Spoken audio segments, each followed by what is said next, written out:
Ontario, and the importance of always leaving some for others. We are honored to begin this meeting by acknowledging these great lands, treaty lands, and territory of the Mississaugas of the Credit, lands cared for over thousands of years by Anishinaabe, Huron-Wendat, Haudenosaunee, and Ojibwe Chippewa people, home to the Métis and territory of the Mississaugas of the Credit First Nations. We are grateful to live and work here, and how lucky are we? And we take this opportunity to pay our respect and appreciation to both the first inhabitants and subsequent generations who share this goal and realize we have much to learn. So, I think we've got a relatively full house at this point, so we're going to start the meeting. My name is Mary Simpson, President of the Town Court Credit Association, and together with Mary Furlan from the Credit Reserve Association and Grace McCown from the Compass Food Bank, we will be your moderators this evening. We have reps around the room who are able to assist if you're looking for a seat, having trouble hearing the candidates, or need help with accessing the elevator. Tonight's debate is being live streamed for real-time viewing and recorded for posting to our individual websites. Any recording or video equipment used by members of the audience must be operated discreetly, and we ask that you take a moment to silence your cell phones out of respect to the other residents and to our candidates as well. I also wanted to take this moment to introduce our school trustees who are in attendance tonight, and I just need to grab my list.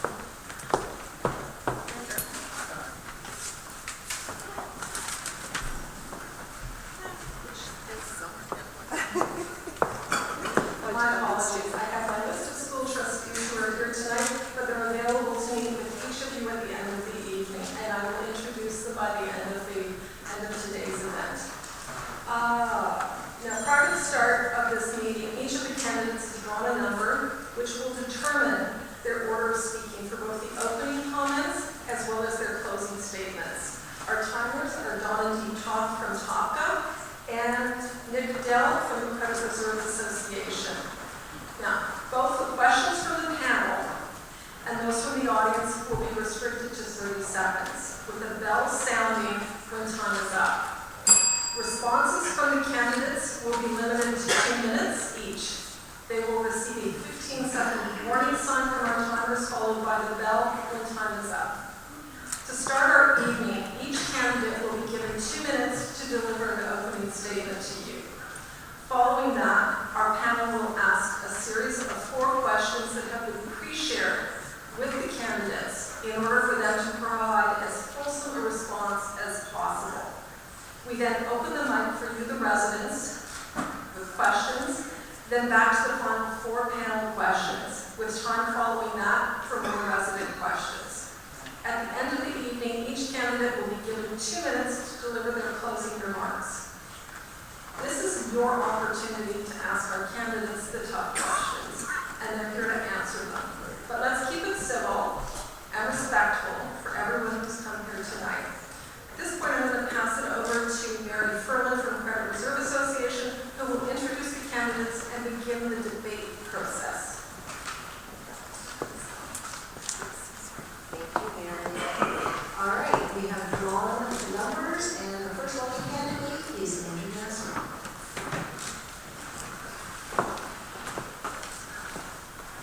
Thank you. Good evening, all. My name is Andrew Gaston, and I would like to first thank all of the organizers for tonight's debate. CRA, not the Canada Revenue Agency, TOPCA, CCRA, and the Compass, along with all of you for making the time to attend tonight. It's so great to see so many of you that are engaged in what I feel is the most important level of government. You actually have a say in what happens in your own backyard. My background: I'm a lifelong resident of South Mississauga and your neighbor bordering all 3 nodes, Applewood, Lakeview, and Mineola. I'm president of one of the largest ratepayer associations for nearly 20 years now, and truly understand the policies and procedures of City Hall, and can hit the ground running on day 1. I have made umpteen deputations to council on a variety of topics, such as development, budget, the official plan, and the corresponding secondary and local area plans. I hold a Bachelor of Commerce, a Master's of Science, and most recently last year completed my ICD.D, the Institute of Corporate Directors designation through U of T's Rotman School of Business. This designation is seen to be the best in breed for good governance. In my professional life, I've worked in the finance sector for over 25 years, holding a variety of senior management roles. At present, I run my own management consulting practice and project management. As per my 6-point platform, which all of you probably received in the mail,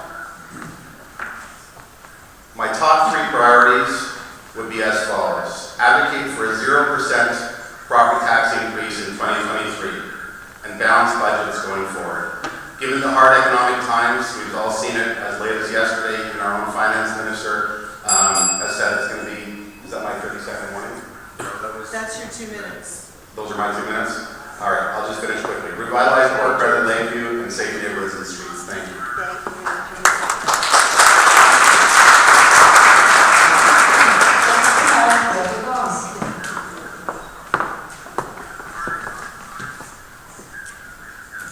Good evening.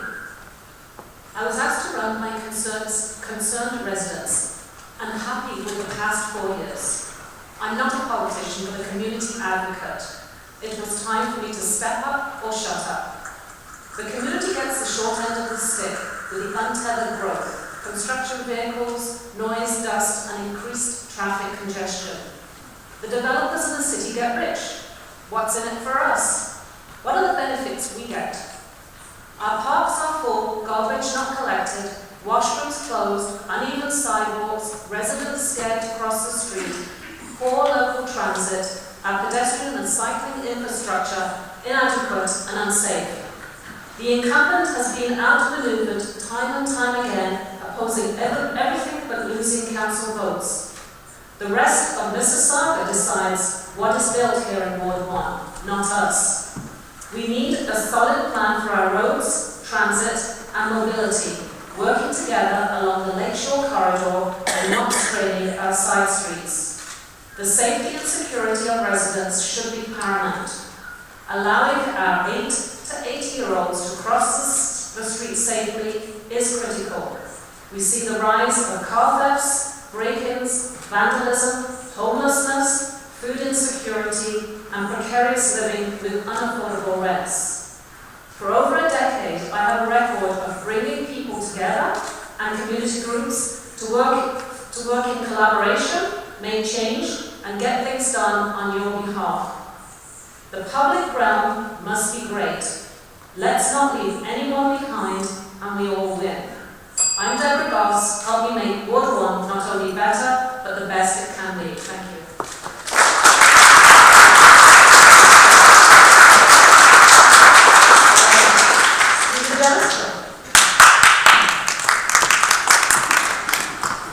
Good evening, everyone. And I wanted to thank the Ratepayers Associations of Port Credit, Cranberry, Cove, and the Credit Reserve, and the Compass, of course, for hosting us this evening. I'm a lifelong resident, and it's truly been an honor to serve you. In keeping with the format of this evening, I'll give my top 3 priorities for the board and tonight's discussion. Number 1, the Lakeshore. We all recognize and realize that traffic on the Lakeshore is an issue. We have to get it right for the phased-in mixed-use developments happening in Brightwater, which will take over 10 to 15 years to complete, and Lakeview, which will take approximately 20 to 25 years to complete. I've already set up a working group to work on the Lakeshore corridor issue, as I feel the Lakeshore Connecting Communities proposal by the city as it stands is a flawed document. Number 2, development. There has been a conflict and emerging that has been between the province and the municipality that started changing in 2019 regarding what the goals are, with provincial emphasis on increased density and intensification. While I support reasonable and responsible development, I will continue to fight against unacceptable development proposals. Parks and waterfront. Number 3. We're at an exciting and critical time in our ward in our city's history. The future of the marina, saving of the Port Credit Library, the exciting pedestrian and cycling bridge over the credit, and in 2023, the outdoor refrigerated skating path in Memorial Park, to name a few, are coming to fruition. And work is well underway in bringing over 145 acres of new waterfront parkland and conservation areas to our community. I'm looking forward to our evening ahead. Thank you very much.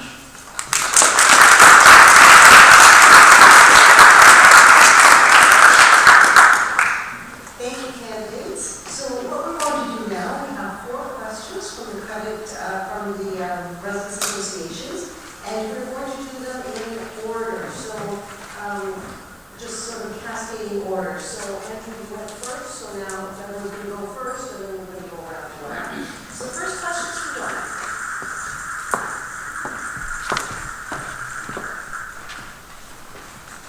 Hi, my name is Donna Evans, and I'm representing Cranberry Cove Ratepayers Association. Our local area plan includes resident input on requirements to preserve neighborhood character while still allowing gentle densification. How will you give teeth to a plan that is continually overruled in favor of oversized infill development that is far from sympathetic to the surrounding community?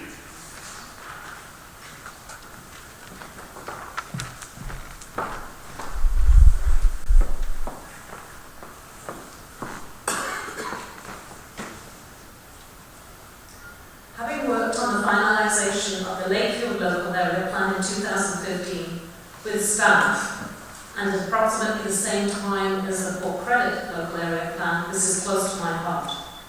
It was 5 years of community and staff working together on a compromise. It is disheartening and frustrating for the community to work through these plans to then not feel so good when they're ignored.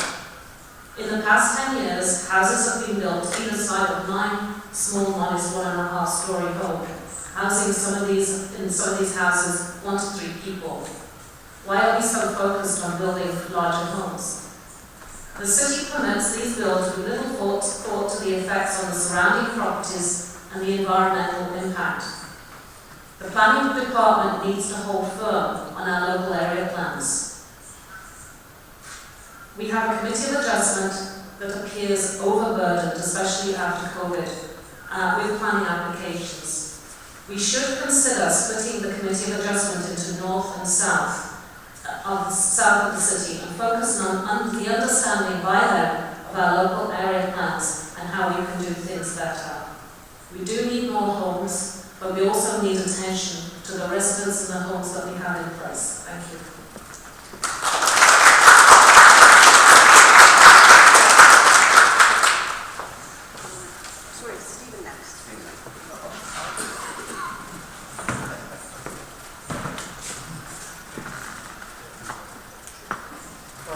I maintain that our official plan, and especially our local area plans, they've been carefully done, and they've been done with consultation with residents.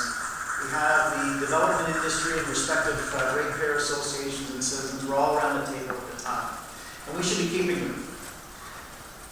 I have and will continue to advocate that legislation at the provincial level, as it was formally proposed in the bill called Preserving Existing Communities, is more relevant now than ever before. Its intent, where the city has an official plan, local area plan, have met their growth targets, that when a proposal comes forward in an existing neighborhood, council's decision is final. The applicant cannot appeal to the Ontario Land Tribunal, and will continue to advocate for this position. And I must say as well that, when we have our plans, they also need to be kept current with relevant provincial and current legislation, because otherwise the Ontario Land Tribunal is a very vicious animal. So that's really where I'm at. Thank you.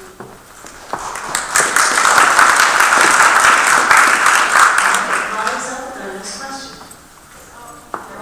Sorry, Andrew. I'm sorry.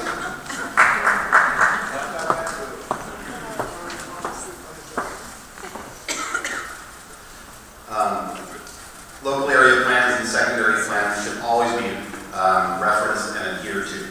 If they're out of date, just as Councillor Dashler mentioned, they require public consultation to ensure that communities have their say and input to future plans. Within reason, where a landowner or developer proposes an oversized infill development, I would try to negotiate the best overall outcome for the community. Heights, front, rear, and side setbacks should always be respected and adhered to. Thank you.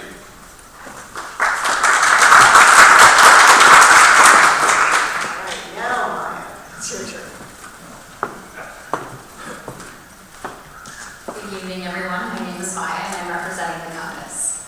My question is, with each new development, we're told a grocery store, ideally affordable, is not possible due to footprint limitations. How can the city influence the type of retail offering that the residents who actually live in Port Credit versus visitors or tourists need? What are the tax breaks, as well as what are the application requirements? Thank you.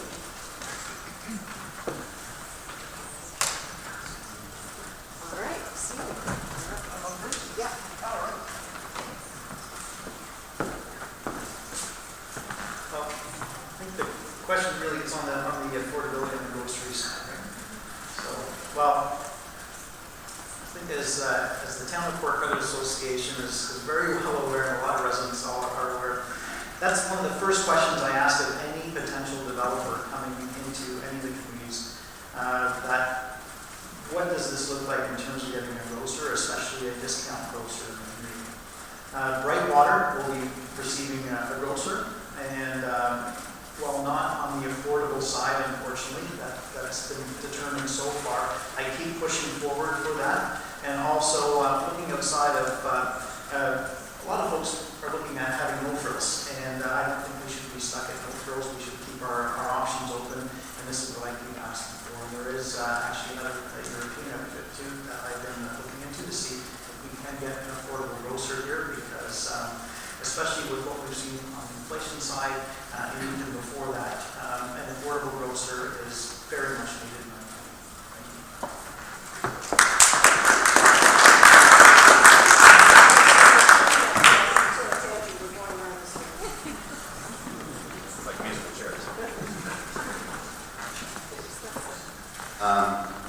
Again, a very hot issue, and right up my alley with my fiscal conservative platform.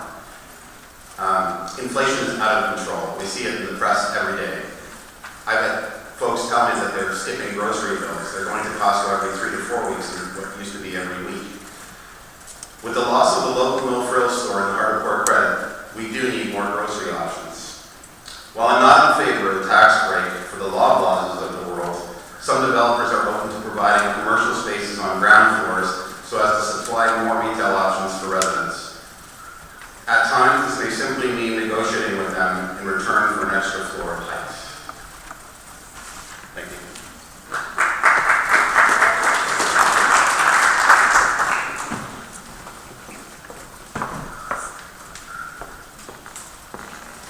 So my comment was that there will be a grocery retailer coming to Brightwater, which is 200,000 square feet of retail space. And I'm not sure if the redevelopment of the no-frills site will be able to bring a grocery store there as well, back into Port Credit. Sadly, building an affordable grocery store in an area where the highest real estate in the city is not easy.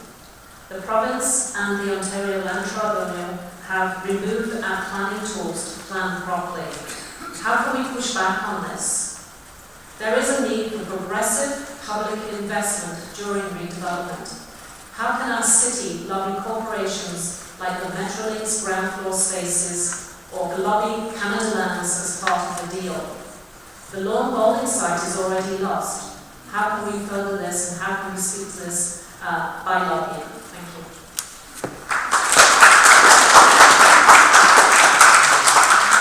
All right, for our third question, from infill to condos to retail to jobs, would an overall master plan for Ward 1 not be appropriate to balance new development and tower heights with our existing residents to create a truly livable city? Andrew?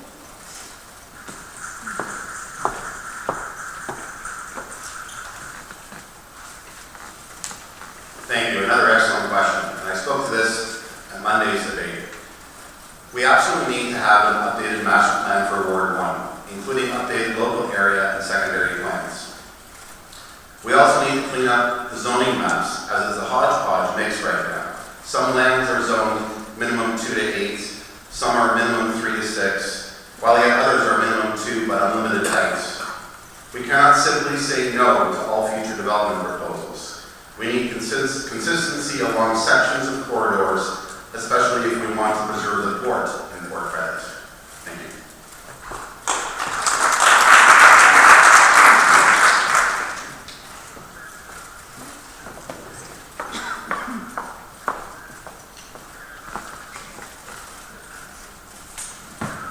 In 2018, after reviewing the Lakeview Land's initial study to the city, we sent a letter to the city suggesting there should be one person in place to oversee the big picture and comprehensive planning of Ward 1 in South Mississauga.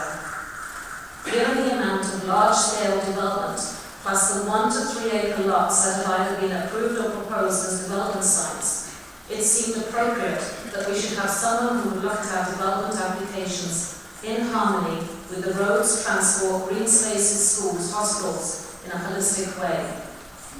This did not go over well. However, for a short while, we were introduced to a new hire, and I recently asked where he was, where his whereabouts. I believe now he's working on district energy. Someone overseeing Ward 1 would help both build form impacts and meaningful economic and social targets. As we jump from one OLT case to the other, piecemeal property-to-property rezoning has failed in the study with the Lakeshore Corridor and looking at general density that will be dramatic, which will dramatically change every Ward 1 neighbourhood character. In fact, the study failed to include the Ratepayers lands, which is almost half of the Lakeview site. We do deserve greater certainty in the investment of our homes and neighbourhoods. Despite the province being the blame, the city has failed to look at the effects development can pose to our roads, transit, bike and pedestrian mobility. We need to see this change, and quickly, as we are now past the visioning development and we are now into the construction process of 2 large development sites in our area.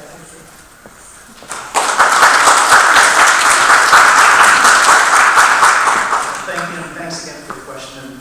A little bit misleading as well, because master plans they're a little bit of a different animal when it comes to what we have here. We do have master plan use, such as what we have with Brightwater, for example, but to do an entire area as such, as was asked in the question. Some areas in the world are done, Gothenburg, Sweden, for example, they'll have a model of the entire city of how it's going to look, and they'll basically hire people to build things.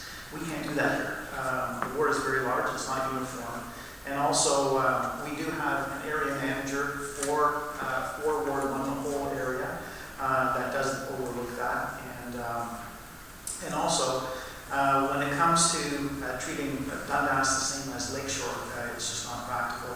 And also, the plans are appealable unto themselves as you make changes. So, as you step forward, watch where you step, because everything is appealable. And right now, we are not living in pleasant times when it comes to municipalities. Provinces, the province really are the ones that are driving the bus here. And as I mentioned, and I think all the candidates should know, that these documents are living documents, which means they're appealable, they can be changed. The only things that cannot be changed are what they call major transit station areas. And this is something that you're going to hear a lot about in the near future. If you haven't already, they're called MTSAs, or major transit station areas. Once decisions on those are cast, they're cast in stone and not appealable. That is one mechanism that we have right now. And that's also why there's some that are out there, folks like the Dundas landowners group right now, which are putting extreme pressure on candidates and on some councillors, which I have absolutely no time for. And what they want to do is start putting in density where it's not allowed before that decision gets made. Thank you.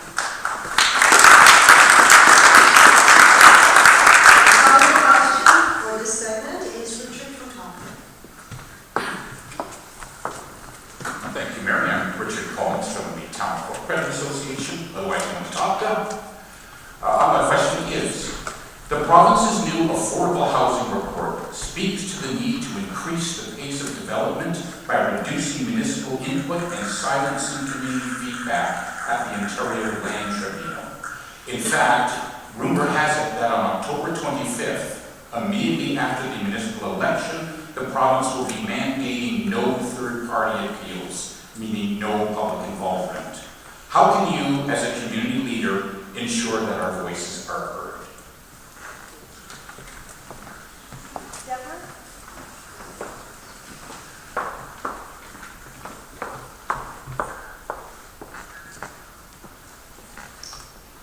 There was a housing affordability task force report released in February 2022. However, their recommendations were not upheld in Bill 109 for the withdrawal of community consultation.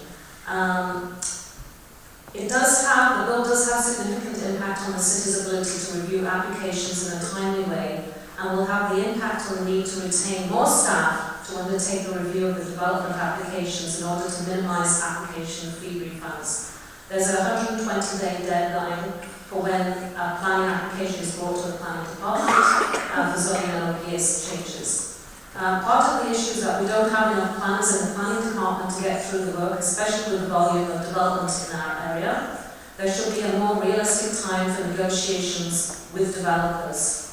The leaders of our largest developments in South Mississauga will testify that community consultation has been of the utmost benefit and instrumental to their development planning being successful.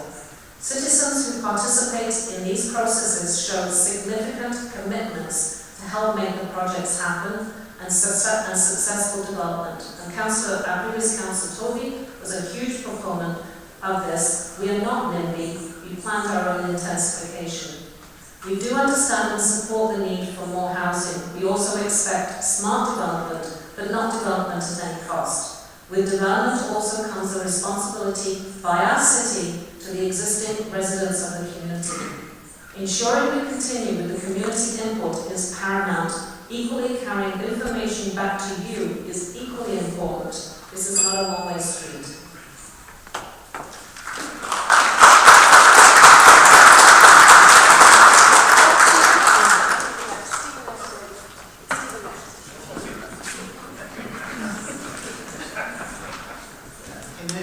We're living in challenging times. There's 120 days that an applicant has from the time that something is deemed complete, which means they've checked off all the boxes from getting all their reports in, from then until something can essentially be appealable. The province recently came back and said that this is too long. They're actually cutting it back in the new year to 90 days, which is basically next to impossible. And as I think most folks know, I will not have a single development application that comes forward in Ward 1 that does not have proper public consultation. I have meetings on each and every one.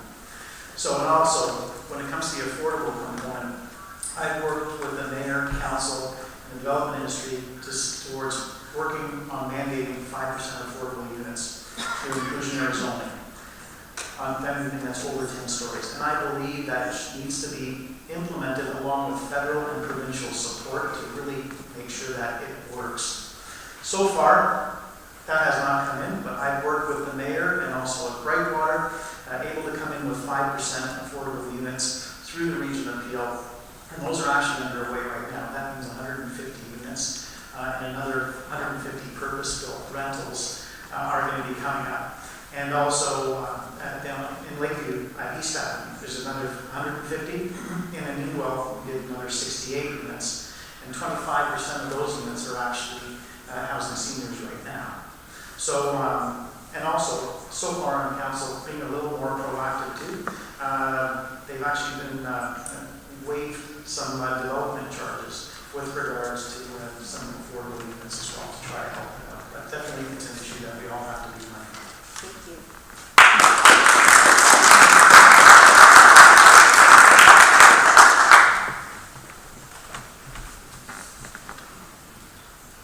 Thank you. Affordable housing is a key issue, and this is a great question. With inflation at record levels, and most residents have told me that they can't afford huge increases to cost of food and fuel, as per my fiscal plan, we cannot afford a 6% property tax increase in 2023. Hence, I propose a tax freeze, especially coming out of COVID, and balanced budgets moving forward. As it relates to the need for increased pace of housing supply, I would negotiate strongly with the developer to receive the maximum community benefits. For example, parkland, amenities such as community centers, beautification via the BIA funding, etc.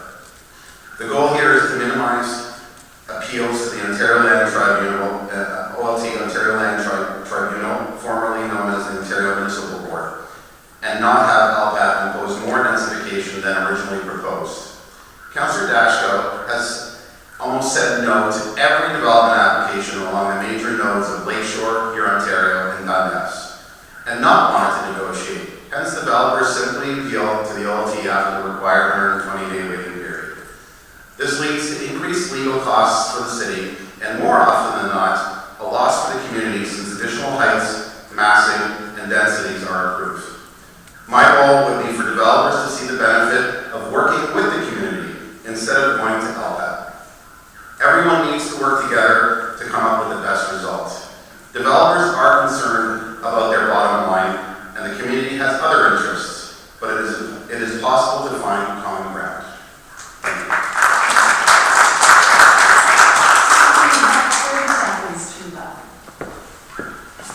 Thank you. Well, I will say to that, I say no because what has come forward is not right for our community, it's wrong, and you have to stand up for what you believe in.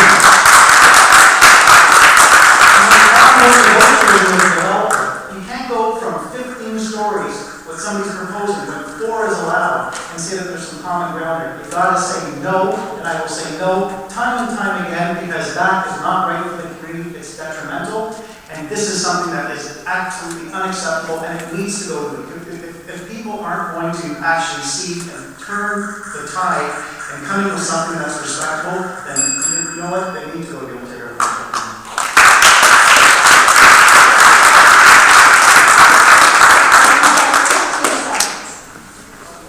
15 seconds. Well, Councillor Dashko, guess what? The province is going to overrule you every time. And the community gets nothing. And they're not coming with 15 stories, they're going to come with 40 stories.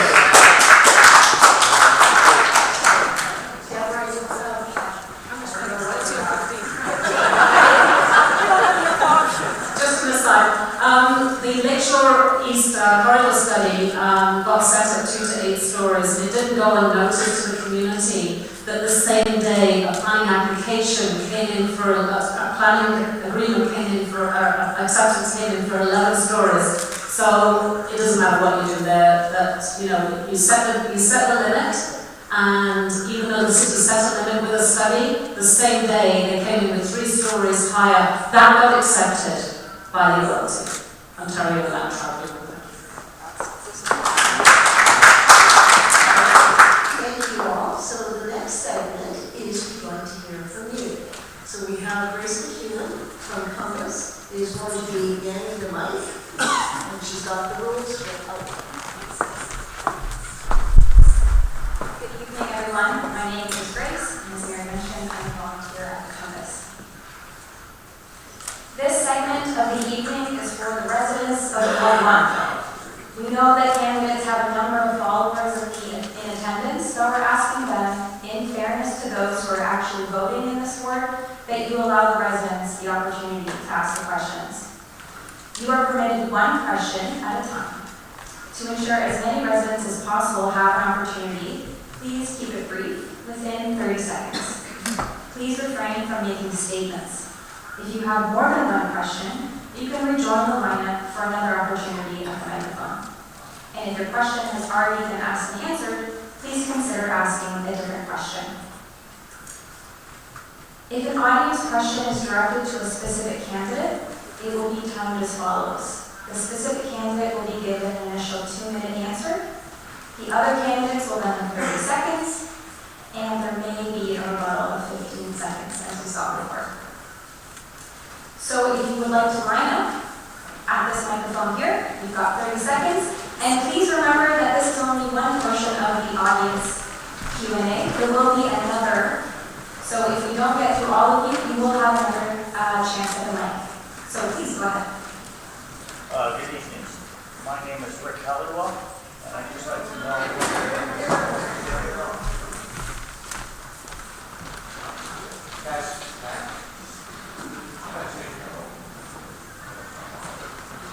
Switch mics.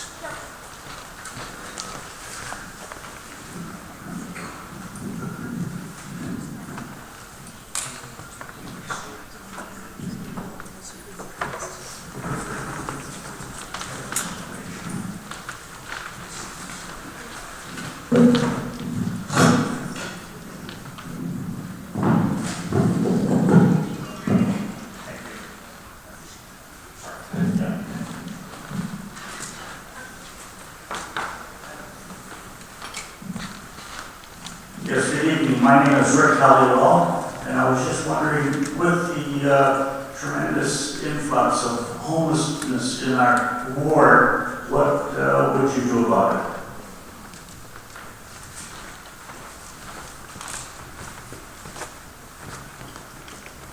Please, as you'd like, come up and answer the question. You've got 2 minutes. Donna will sing you.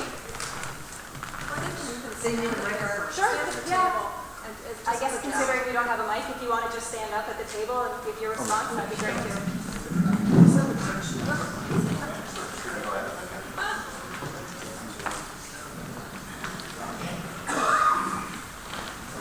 How do we do this? Okay, let's try to do this. Well, great question, thank you, Rick. And this is one that we've had some pressures when it comes to folks without homes over the last few years. The pandemic has actually tipped the scales for a lot of folks that had been living on the margins now that are right after.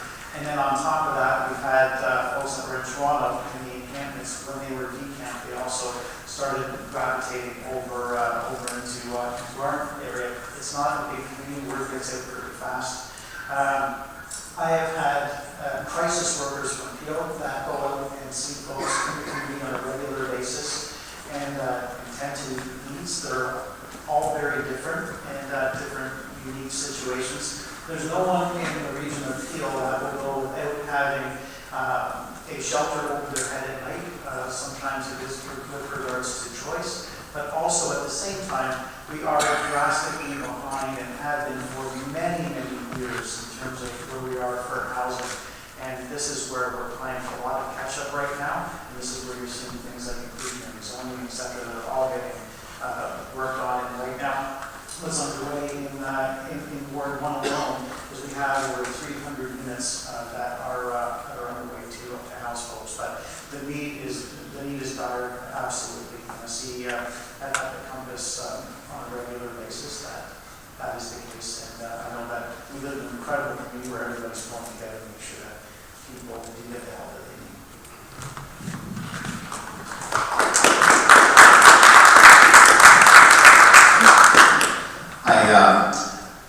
This is very, very important. So Monday, Ms. Goss pointed out we have 100 homeless folks in Mississauga. And I think I agree with, couldn't agree more with Councillor Bashko that we need more inclusionary zoning developers. If they want the height and they want the densities, they need to build more affordable units. Unfortunately, what does that mean? Affordable nowadays is like 400,000 instead of 500,000. That still doesn't do it. So guess what? They have the deep pockets. So that's the 6th point on my priorities. I said we need more public-private partnerships. So in some cases, such as this, the city owns the land. The developers have the bucks to build it. The city can plan it. So let's get it designed, approved, and built in 9 months and get these people homes and shelter. Very simple to do. You need a strong representative on council to be able to do it. Thank you.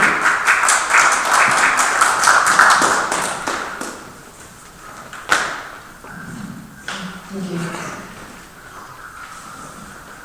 Earlier this summer, as one of my final tasks as president of the Ratepayers Association, I spoke to inclusionary zoning, planning and development, and I asked staff to provide the actual yield of the number that they were talking about, and I was absolutely shocked when I heard that the yield for a year was 100 units, which is a drop in the ocean. I was so taken aback, I used the word pitiful.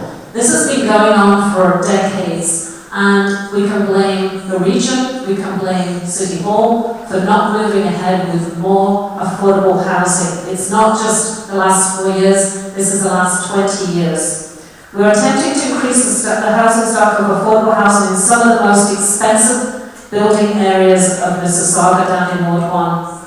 Having found for seniors housing for almost a decade in two locations, I spoke to East Avenue in 2014 and sent a 6-page report to council 2 years ago. Nothing has happened. We're now at $90 million to build 150 units where the province or the region already owns the land. Nothing has moved ahead. Lakeview Park Public School, been speaking to that since 2016. There's an acre of land behind it for building seniors affordable housing. Again, nothing moving ahead. We have to identify land that lies vacant and unused, maybe from government stock. There is good news. A new development on the north side of the ward for affordable housing and rental on Dundas at 1024 Dundas Street West is looking to get 524 units. This is along the proposed BRT line on Dundas. Let's fast track some of these projects and get them done. What incentives can we offer the development community for building rentals and affordable home ownership?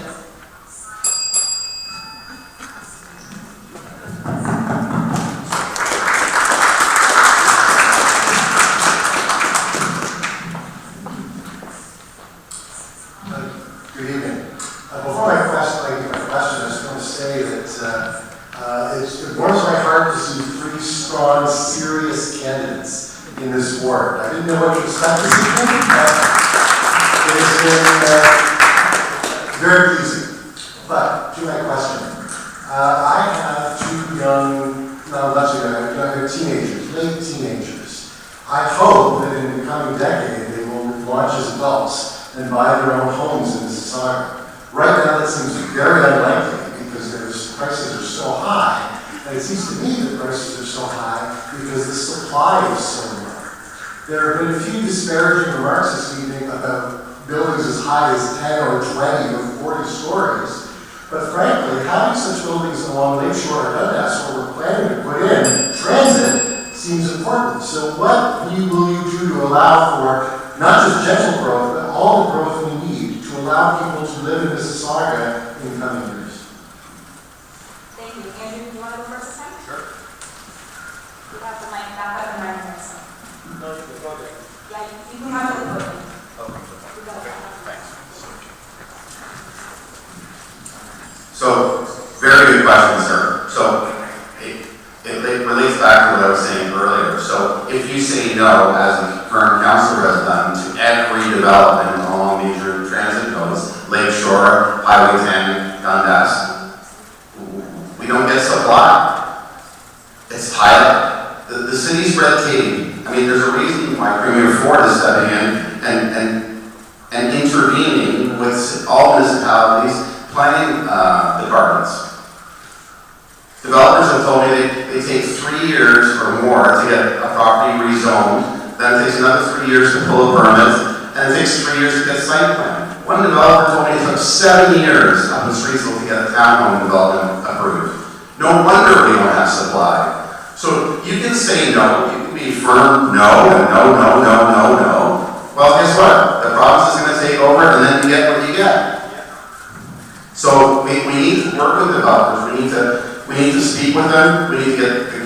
I see this role as a mediator role between developers and the community, and whatever the best outcome is, and the zoning needs to be cleaned up. As I mentioned earlier, we can't have the hodgepodgeness. So I mentioned this on Monday. Doug Ford doesn't know the difference between Dixie, Lakeshore, and Port Credit.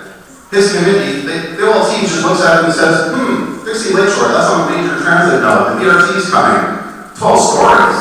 Angular plane. What the heck is that? Let's build 40 there. And then you don't get your community park in the back. I spoke to many developers. They want to give back to the community. They want to put a $5 million park in the back. They want to beautify Port Credit. Many residents have asked me, why doesn't Port Credit look like Oakville? I don't know the answer. It can, and it should. Thank you.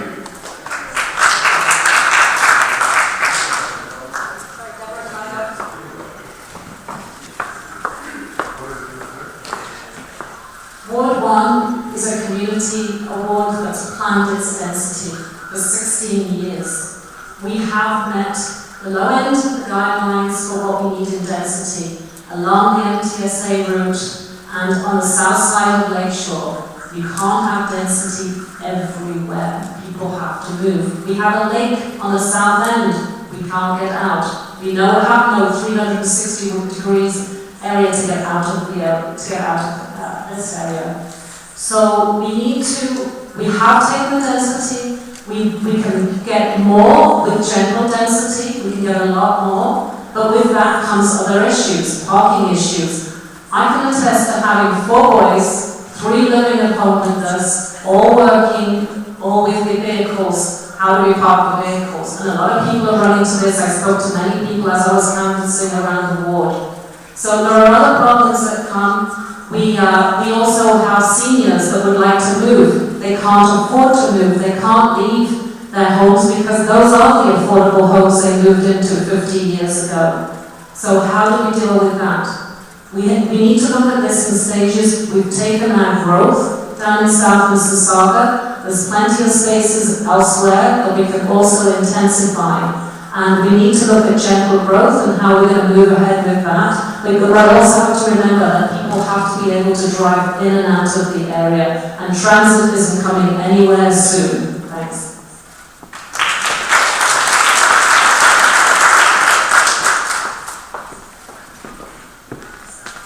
Thank you, and thanks for the question. I will say, there's a tale of many stories, and the media will pick up on certain things, and it's quite interesting. The city of Mississauga, some might know and some might not know, the city of Mississauga alone has 20,000 approved but yet to be built units. And this isn't about somebody trying to rezone things. Quite frankly, what takes extra long when you're going to rezone something is because it wasn't meant for that to begin with. And this is somebody trying to jam a circle in a square at particular times. One of those is right now up on Dundas. And on Dundas, it's meant for an employment area. 9 stories. And this is one particular example. Mother Parkers, people might know. It employs 700 people. It's a tremendous operation. Has been there for 100 years. Just north of that, there's an airshed issue. There's a zoning for 9 stories right now that can be maximum for an office building. Somebody is now trying to propose instead to rezone this into a 16-story condo and also a 20-story condo right along Dundas. This certainly is not going to look like Oakville. This is going to be an absolute disaster to have this type of thing go forward. So yes, we need to stick to plans. We do have a planned environment in terms of what's getting put out there right now. And sticking to that, there's plenty of housing options in the pipeline, but we need to stick to a plan. Thank you.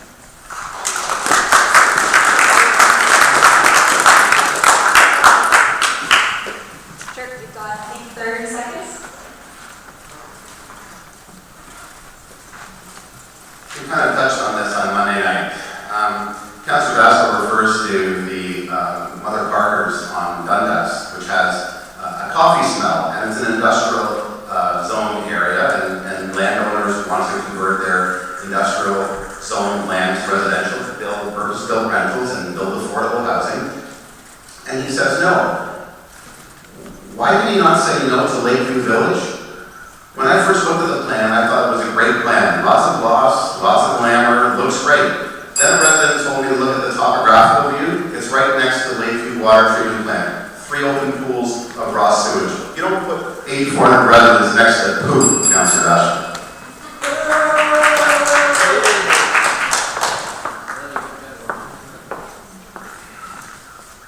I just wanted to add to the 20,000 units that haven't been built.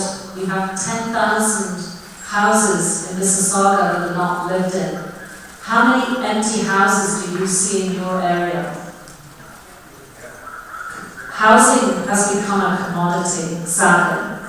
And this is where we see the places that could take those extra people, but they're sitting vacant. And this isn't a Mississauga problem or a Canadian problem. This is a global problem.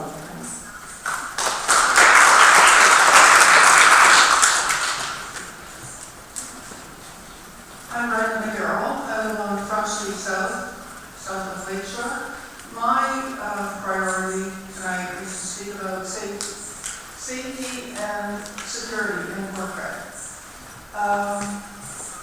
There have been new initiatives. I do report on Facebook things like these statistics for E-Race and Project Noisemaker. It is a continuing problem, but it is a good statistics that some efforts have been made. It is, I think, the third year running. The other thing is I have to be transparent, I am on the PCBIA board. And if we can just get your question. Sorry. Yes, and it's also on safety and security. We have a security committee, 3 years old now. We have duty police that come on weekends during the summer and Christmas week. Here's my question. How will you support these continuing efforts that the PCBIA and also police initiatives have continued to grow? Thank you. Thank you. Deborah, do you want to go first this time? Or?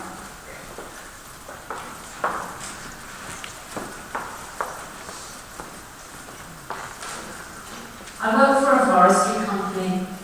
Safety and security is the number one thing. Environmental health, safety and security. And that should be paramount to our city as well.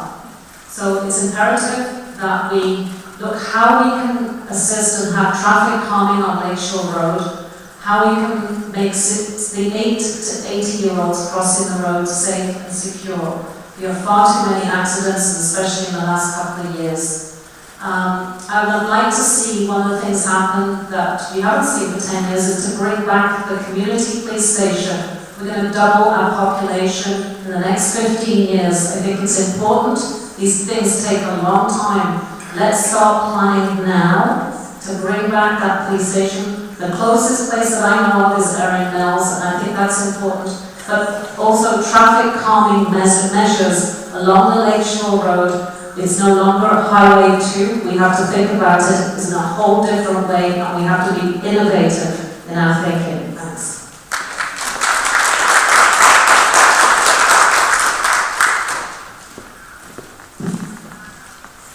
Thank you, and very much appreciate the question because it is it's one that we work on at the BIA on a regular basis, I must say.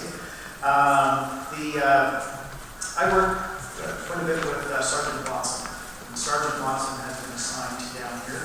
A lot of the work that's been done is a work in progress, absolutely. The paid duty program has paid significant dividends, but we do get regular reports that do come out on that in terms of the Lakeshore corridor itself. There's also police on bicycles that we do have down here as well.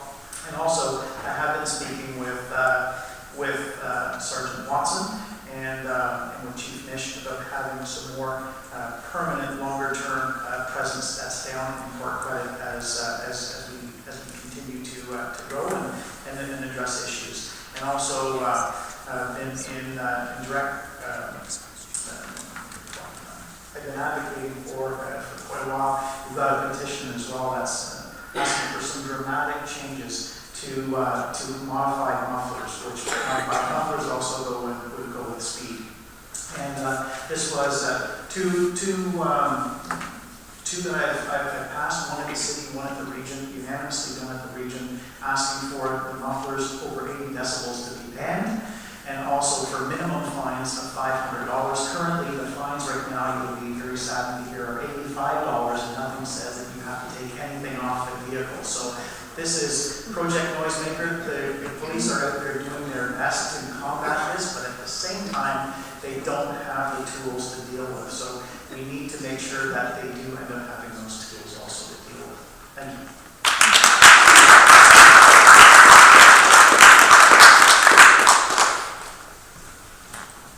Thank you for that question. That's a great question. It's point number 5 on my priority list. So in my platform, safe neighborhoods in the streets, I would advocate for more police funding to help protect our neighborhoods and implement more road calming measures to reduce speeding. I couldn't believe when I started canvassing in August, when folks told me in Mineola West, Mineola East, that they've had home invasions during the day, carjackings at night. It is unbelievable the stories I've heard. We need more police presence across the city, but especially in Ward 1. We don't need them camped out in Cosper Bush all day and having coffees and chatting. We need them patrolling the streets the way they used to do. And so this is less of even a funding issue, but more of a staffing issue. And I've spoken to Chief Nish, and it's also top of mind for him. Thank you.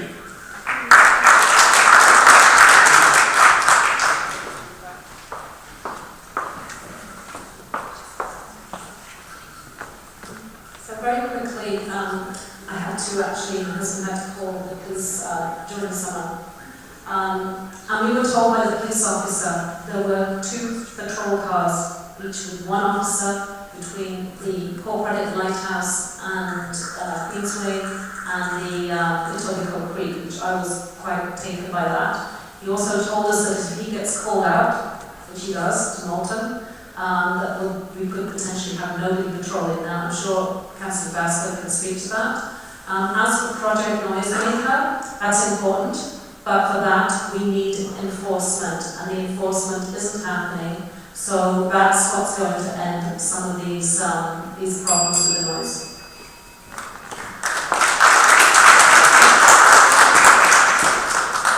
Just very briefly, I'll mention with regards to Project Noisemaker, yes, the enforcement is being done. You should actually check out the statistics. And when it comes to police resources, that's also why I keep advocating and pushing for it, and I voted for getting more full-time officers, because we definitely need the help.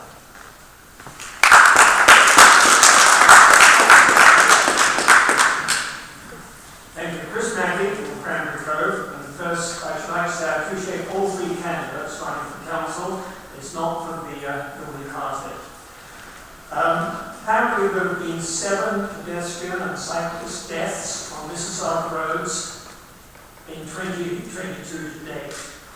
As I get older, it takes me longer to cross the road.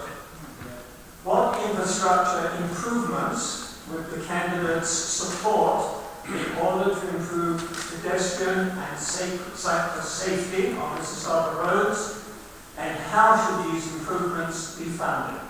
Thank you.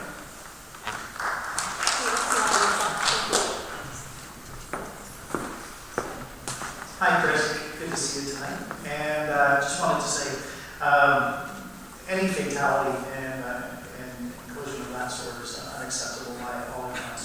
One of the measures along Lakeshore alone is something that I've been working with our staff. We just pilot projected, and that is right at State Bank and Lakeshore, and that's an advanced pedestrian crossing that has started there. Also, speed reductions on Lakeshore throughout all of our communities, right across Ward 1. We went from a 50 default speed to a 40. We come out with new traffic calming measures of a whole abundance of ways. Are we done yet? No, but are we doing a significant amount of work to address the issues? Absolutely. Also acknowledging that we got an aging population, but we've also got a young population. Also during COVID, it became more and more apparent that people want to get out and be safe outside, and this is something that I work on tirelessly, and I work on with our communities, with our Ratepayers associations, with the police, and our traffic calming staff as well. And let alone, since I've come along, we've actually put in, and this is working with communities directly, we put in over 30 stop signs where people find the most necessary to get people across the road in safe capacity. So it's a work in progress, but definitely we've done an awful lot between slow streets, traffic calming lines, flexible bollards, things of that nature. Very much top of mind, and actually we've got a handful of streets that, not big on them, but they were necessary where we're getting some speed humps that are going in as well. So thank you, Chris.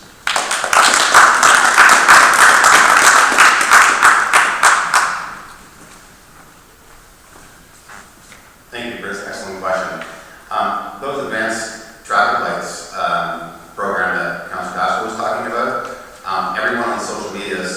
they have the opposite effect. So people are getting drawn out earlier into the street, into the intersection, and then getting run over. So I don't think that's a good program. Chris, it's top of mind. When I read this in the last 6 weeks, I think that, or the last 4 weeks, that there's been 8 fatalities in Mississauga. You know, it's one thing to put in bike lanes, but it's another to keep the cyclists safe. So what Toronto has done is put in some barriers in between, or separation between bike lanes and roads. So that's something that I would look at. I think road calming, is very important, but the barriers, everyone I spoke to that have the pylons or the barriers in the middle of the street, it's actually more dangerous, especially with parked vehicles. People are having to cross and go on to head-on traffic. And some people are actually running them over and just taking them with them. So I think radar is a good program. The reduced speed, 40 and 30 kilometers in school zones, is definitely good. But we can't have people just push over the radar boxes. They need to be secured with concrete, and the fines need to be increased so that it deters people from speeding. I hope that answers your question. It's not a perfect solution.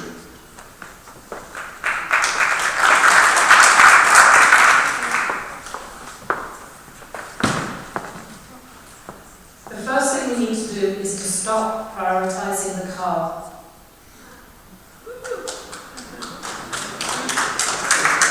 Signs don't stop people that speed. I can tell you that right now, and Andrew's right. Walking around and canvassing, people are telling me these signs, these changing signs have not helped. Lakeshore Road is just a nightmare for people going through stops, through the red lights. It's just becoming a real frustration. I have 4 children, 3 of them drive on the roads or walk on the roads. Your heart stops every time you hear the sirens on Lakeshore Road, and I know many of you will be listening to them, and we know how much they've increased. And we know what that means, who's safe, who isn't safe. The signs don't work. We need traffic calming. We need to be innovative, and we need to do it fast. We've got lots of people moving into the area. We can't wait any longer. This should have been done 6 to 10 years ago. We know how many people are moving into our neighbourhood. This should have been a priority then. And now we are getting the end deal of the beginnings of what's happening with the traffic. So there's no more waiting. This is the time to start working on this and getting things in place. And I'm sorry, but the signs don't work for speeders. They do it anyway. And it's affecting every one of our small streets. Our side streets, it doesn't matter whether you live in Mineola West, East, South Service Road, Cherrybelle, every single one of them is being affected by the major traffic on the main streets. It's affecting all the side streets and the safety and security of everybody. Thanks. Thank you, Karen. Traffic calming is a significant issue. I'm actually doing something about it as opposed to a lot of rhetoric that we've heard over the past 10 years or so. And so what we're doing is, it's never been done before in the city. Most of the streets are working, there are some that are not, and I would say that we've made adjustments to those, but also coming up with some additional changes to those in the very near future as we work all through, traffic calming. Traffic calming to me is one of the most paramount issues that we have right across the board, right across the city, pretty much everywhere. And also, people can talk about getting out of the car, but people actually do need to get out of the car to experience what it's like to be walking. But having it safer and walkable, absolutely. But traffic calming, we're just getting started with traffic calming measures. Thank you.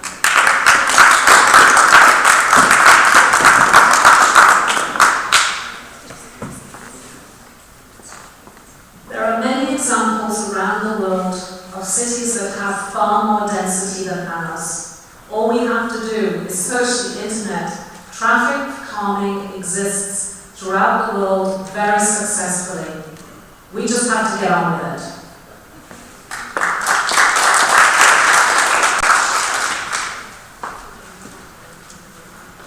Good evening. Thank you, candidates. I really appreciate you being here. And my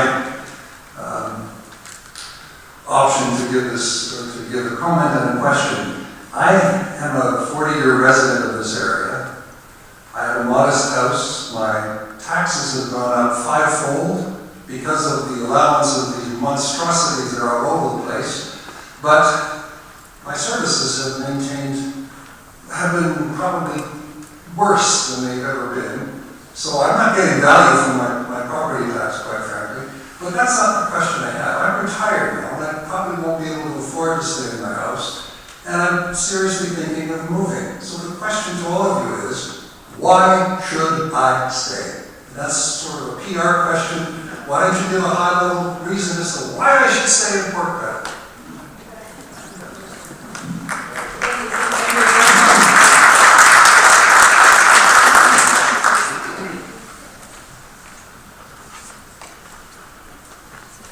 Thank you, sir. That's an excellent question. And again, since I'm the only candidate with a fiscal platform, I think you have almost no choice. I went with the right choice, but there's no choice. So the city, based on, how much time do I have for this? 2 minutes. Excellent. So the city in 2000, through the pandemic, ran all their buses empty, and hence, due to diesel costs tripling, are in the hole $70 million. Now they want to pass that on to the taxpayer to the tune of 6 to 9%. The article's in the Mississauga News on the back of my flyer. It's just factual. It's just, it was one of the major reasons that made me run. Having a strong finance background and having worked for the banks for almost 30 years, I thought to myself, there's got to be a better way to balance the budget and just find operational efficiencies. In 2019, I did a deputation, care of my own RA and myself at council. The city received to the tune of $1 billion from the federal and provincial government in ISIP funding to replace their bus fleet. Instead of electrifying their fleet to save, at that time, $50 to $60 million in diesel fuel, they opted to go with diesel hybrid buses. Well, sure enough, 3 years later, diesel prices are triple, and now that's probably a savings of $120 million.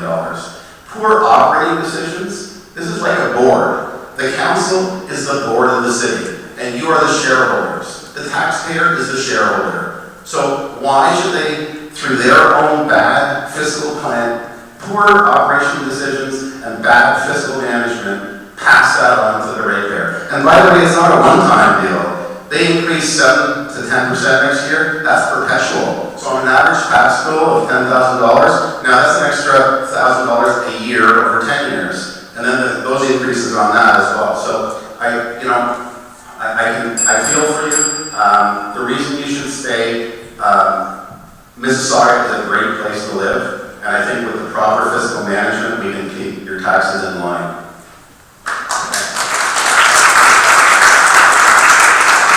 Take yours next, and then so you can get a chance to go.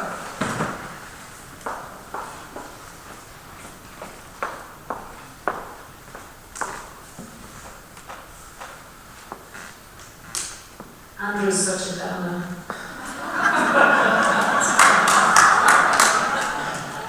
Just a real Why stay? I think this ward will lead the rest of Mississauga. I think we're going to be super innovative in what we do next, but we do need the right leader. The development is going to be painful.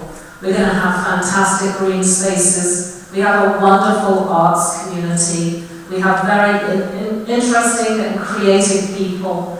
When I look at what the community brings to the area, so Port Credit has so many creative people. There are so many great things and events going on. Lakeview, the farmers market, the small arms. We have beer festivals. We have so many things. And as you age, I think this will be a great place for you to live. Affordability is going to be a tough one. And this is why I believe we really have to think strongly about how people can stay in the area, how we can maybe have some programs with rent-to-own situations to try and keep some of the young people here as well. It's not just the seniors. We want to keep our young people around, and we don't want them moving out of this area. But I think with what we have coming and the excitement of what we have planned, I think it will be well worth staying here.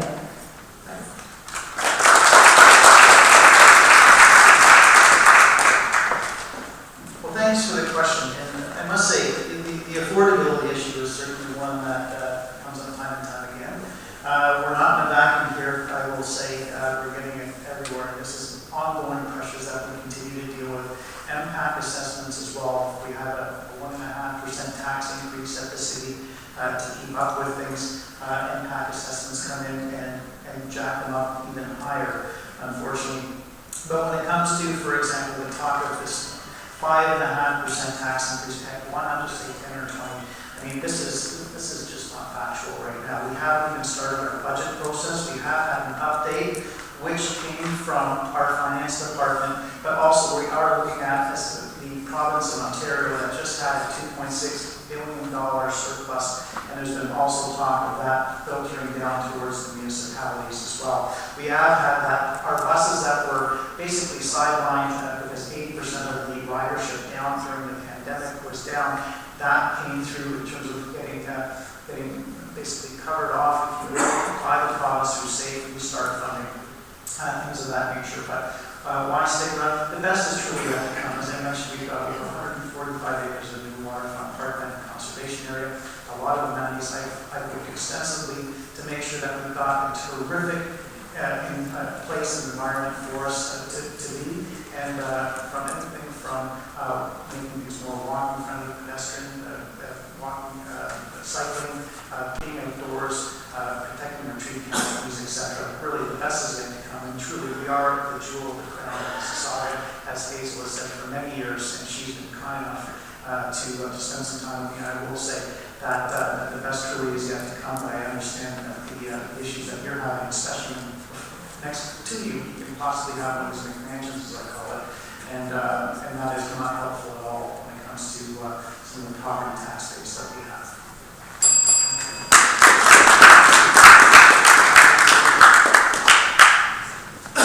So, Councillor Dassel, this is not something made up. This is just in the Mississauga News this July. I literally just put the article on the back of my flyer because it's just factual. So, and it wasn't just a report for information, it was a pre-budget meeting, end of June. Not very much attendance because it's COVID and it's only virtual and people are getting ready for summer. But they received this report from staff. No discussion, no questions are raised. You can't say you're going to wait till November to start the discussion and until February to balance your budget. I mean, if this goes through, not only will seniors be squeezed, but we'll never have affordable housing. So it is very real, and the only candidate that wants to freeze your taxes and balance the budget is me.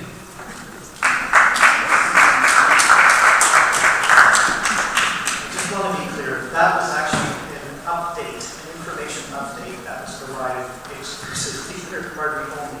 That was not to start any sort of pre-budget consultation at all. That is coming. Thank you.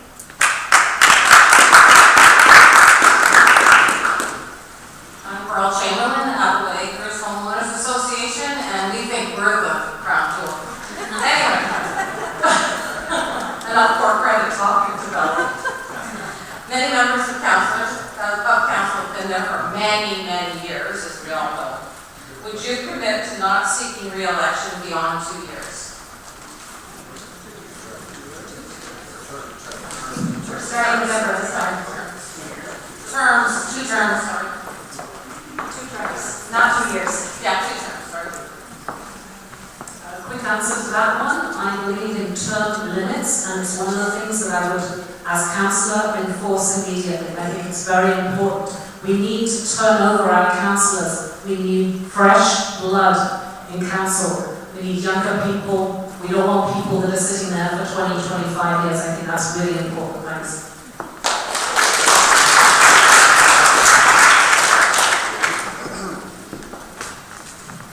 Hi, Harold. You're right. Applewood is at the crown jewel. We've done a lot of work since I've come in to help make it one of those crown jewels, and proud of that.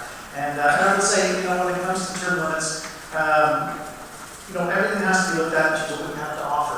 To have something to offer over 4 years, over 8 years, over 12 years, if you have something to offer of value and you deliver for the community, that's what you have to look at.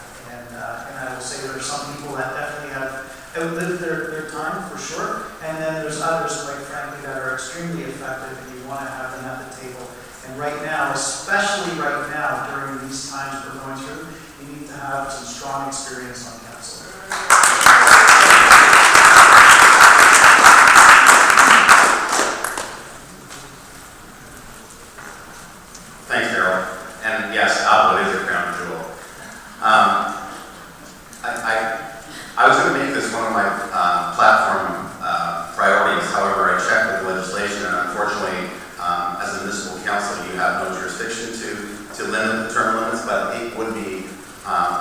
with Ms. Goss, it would be top of priority for me.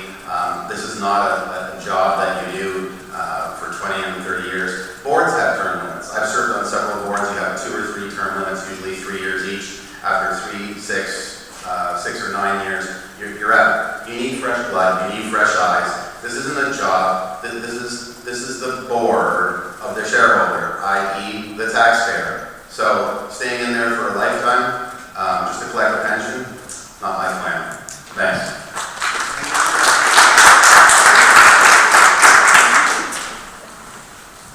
Thank you. My question is just simple.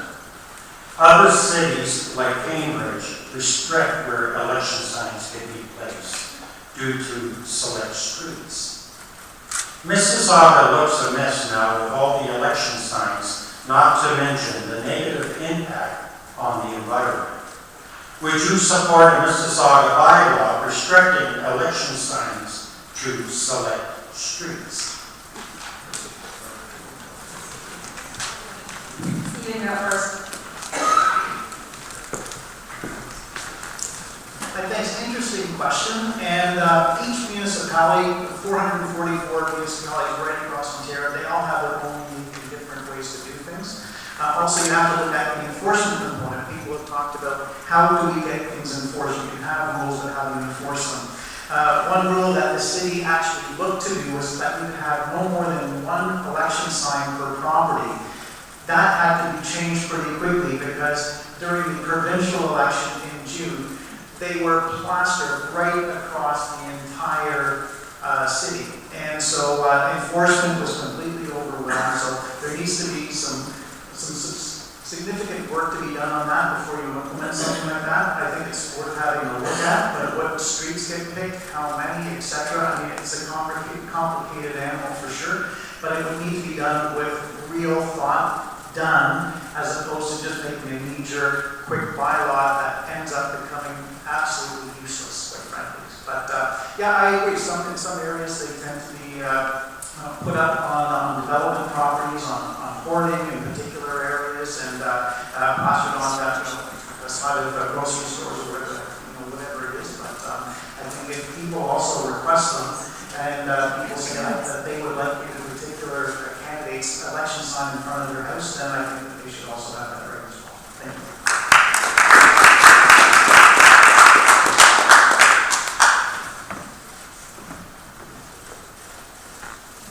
Thanks for that excellent question, sir. So I can't keep up with the sign war.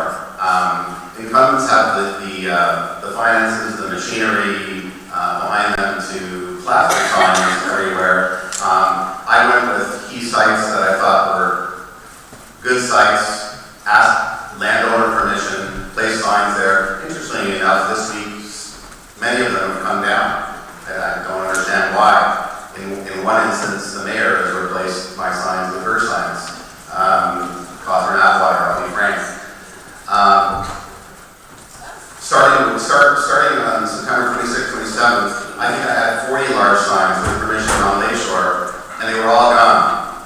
Like a day later, Monday or Tuesday, they were all gone. Now Councillor Dasho and the mayor are back. So you just can't keep up. So rather than, and there's a more important issue that I would say that not only should they be in central locations, I decided to rent digital signs for the simple fact, on Dixie, for the simple fact that it's harmful on our environment. Those plastic corrugated signs don't break down for over 100 years. So I really think that's an antiquated way to get your message across, especially in 2022 with technology like the internet. Thank you.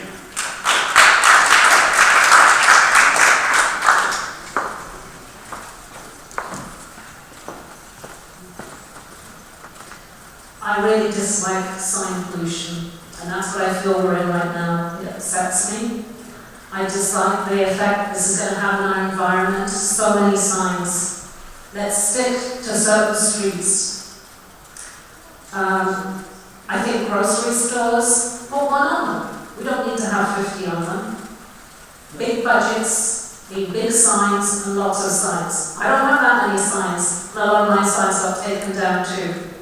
So I think that we should actually have no signs, but people tell me that they like some of them. But I do believe that sticking to certain streets for signs would be just fine. I actually prefer to see streets with no signs on them at all, and I think that's the way we should move forward, and I think there should be a bylaw against it. Thank you.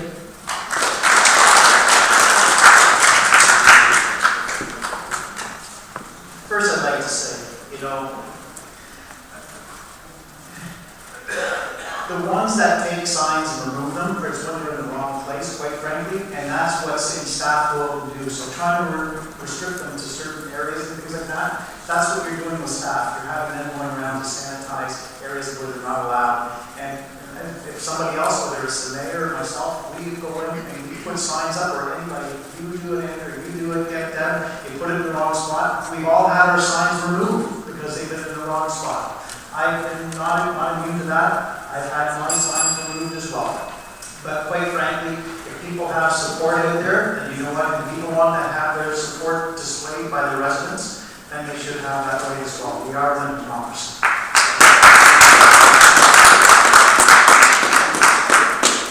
Top of the evening, Stone Jasinski, South East Baseball. As soon as my turn to speak, no? Sorry, Deborah's just going to rebut. She's got about 30 seconds, and then we'll take your question. I waited this long. Stephen, my sign was next to yours, mine got taken, yours didn't, but I'm not going to pick anything for that. The thing is I've never placed a sign without first getting permission. So for it to be taken down from its position seems a bit odd when you ask the person that gave you permission why it was taken down. They look at you and said, I didn't take it down. So it is sign wars, it's ridiculous, I'm past it. I wish there were no signs. But that's what we're stuck with. But I really would like to see a bylaw in the future that limits the amount of signs, especially in Ward 1, in the whole of Mississauga. Thank you. So Stephen and Andrew also want to make a mark. You got 15 seconds each, and then we'll go to this first question. Thank you. Andrew, sorry, Stephen. Sorry. I apologize. I knew something was yes. Please go. Just in response to, I do know one particular case that Ms. Goss actually had her sign put up illegally because the person actually did give exclusive rights to having my sign up, and that was somebody from that particular mall that would remove them. It was not myself or anybody part of my team. Thank you so much.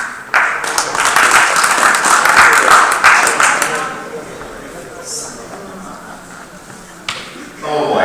Well, I have permission out of the village too, but unfortunately, somehow, Councillor Dasco negotiated exclusive rights to have his signs only there. Councillor Dasco, so since your signs are still up on municipal property in front of the metro, can you take those down tomorrow? I've asked the city clerk. I mean, mine were taken down, the mayor's were taken down, yours are back up again.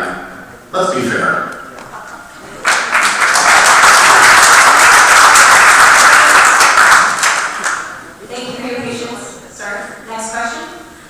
Sorry, I think we're going to end it. No, I wouldn't. Well, then at the end, you're going to be the last person to ask questions. Thank you. Thank you. And I thought football was rough. And mine's a simple local issue. It's a two-parter, one for Libby Cross, the second is for all your candidates. For the last 10 years as a resident, as the Lakeview Ratepayer Director, the Lakeview Ratepayer President, you've attempted to cease activities at the local diamond at Crooks Park. If you're elected as the Ward 1 councillor, will you commit not to try to shut down the park and support the kids that are 8, 9-year-olds, 10-year-old, 11-year-old softball? Parks have been in existence since 1930 something. Hi, Tony. Nice to see you. First of all, that's completely untrue. I have not tried to close baseball down at the park.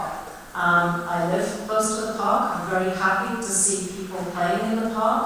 I don't like playing after 11 o'clock at night. No, I don't like that. I don't think anybody else would.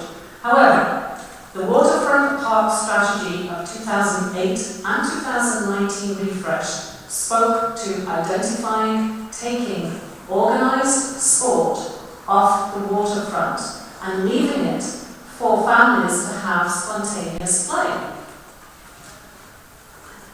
Tony told me that he was hanging on for the city to find him another location.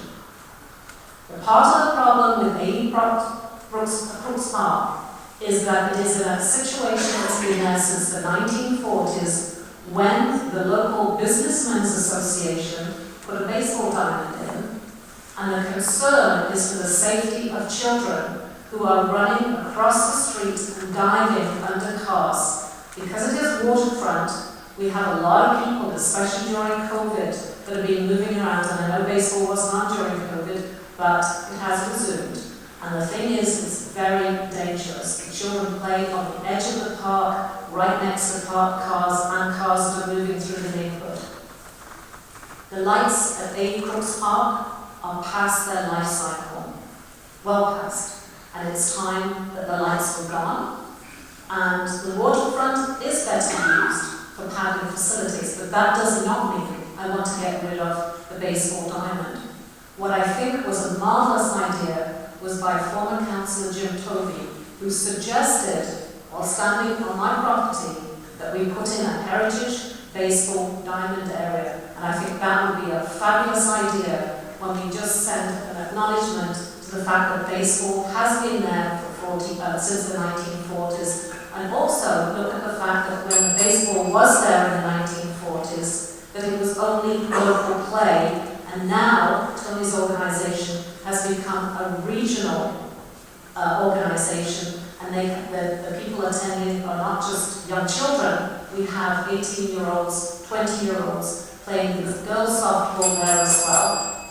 So there are other parts to this conversation that have not been heard.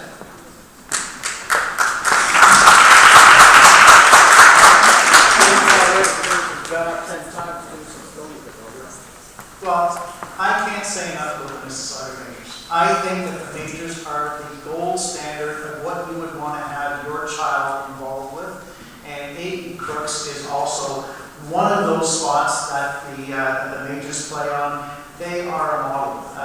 And so something that I would like to see, Tony, is to see more diamonds around, absolutely. But Crooks is one of those tried, tested, and true, just a real gem on the waterfront. And it's great to also have, when the children are playing, a nice breeze coming off the lake to keep them cool as well.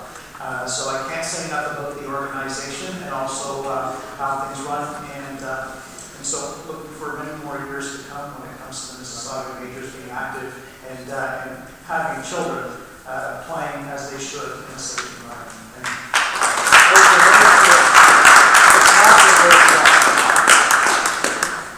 Mississauga Majors used to be Cove baseball. When the Jennings right ran, should have stayed the same. Thank you, sir, for the question. I think I spoke to your wife about this very issue actually while I was canvassing. And yes, my son is 9 years old and he plays baseball there. So the short answer to your question, I would definitely save that diamond. We don't have enough baseball diamonds in the city. If there's issues, I think the Scots lives across the street. So I think if there's issues with the safety issue with kids, older kids coming out on the street, maybe there needs to be some fencing installed so that they're within the park limits. Lights, that's an issue throughout the city, that these lights are on in the summertime until 11 p.m. It's one of the risks that you have when you buy a house across the park. So I would say that we keep the diamond, and I'm a big fan of the Mississauga Majors as well. My son can't wait to join. Thanks.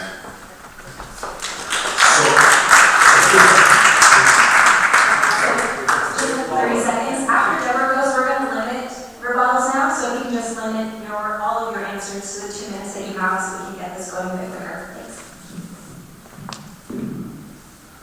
The safety and security of children is the most important thing. This is a waterfront park. It is also a park that's been used for many years for baseball. I have nothing against baseball. I have nothing against the Baseball Association continuing there. But it does tie up a waterfront park, some much needed space for people coming from across the region. If anybody was down at the Crooks Park area during the last 2 years of COVID will have seen how full it was. So it's important that we keep regional space available, and as I said before, the waterfront is for everyone.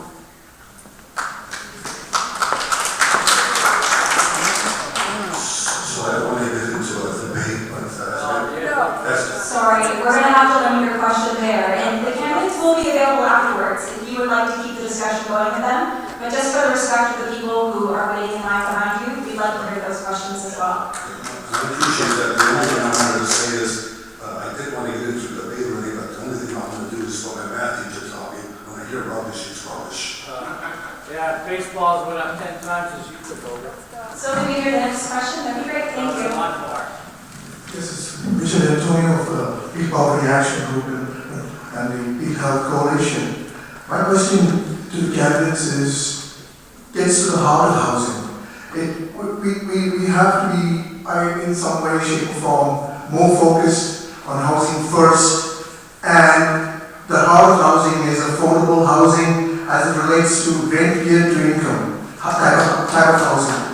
That is what we are looking at here. That's my burden tonight. And my question to you is, can we create better zoning and rezoning outcomes for more social, subsidized, rent geared to income units to be built? What are the next steps? What strategies can be developed to make this a reality is the real heart of the question.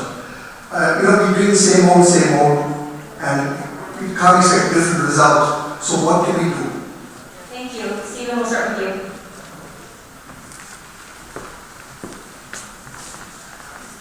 Well, thanks for the question. It's something that we had initially started talking about actually at the Compass during Men's Night when I was there not that long ago.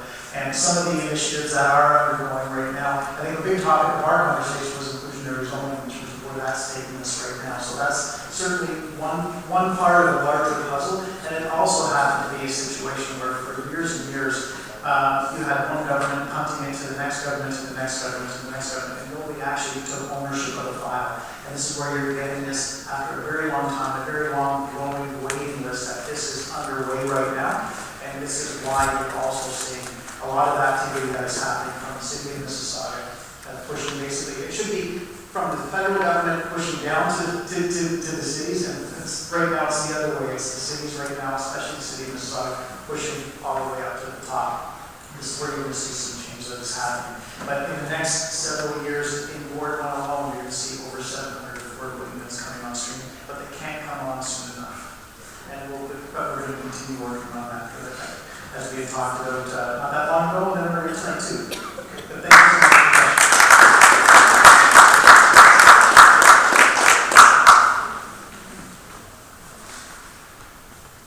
Thank you, sir. That's an excellent question, and I think I touched on it earlier. There needs to be more public-private partnerships. So the city owns lots of land. The developers want to build buildings. Let them pay for the 100 units or the 200 units. I think you were referring to social housing, right? So there's two aspects here. There's social housing, which is in much desperate need, which the city of Toronto is doing. So that model, by the way, of the city owning the land and influencing developers to build it, that's being done now. Here we push it on, we push the blame onto the region and the province and the feds, and we go back and forth and we talk about it for years. I would just do it, get it done. And inclusionary zoning, as I mentioned earlier, that's not a huge discount. Developers aren't willing to do it for free. They'll sell condos at 400 grand versus 500, but that doesn't solve the problem, right? That makes it a bit more affordable, but I don't think that addresses your concern. So thank you.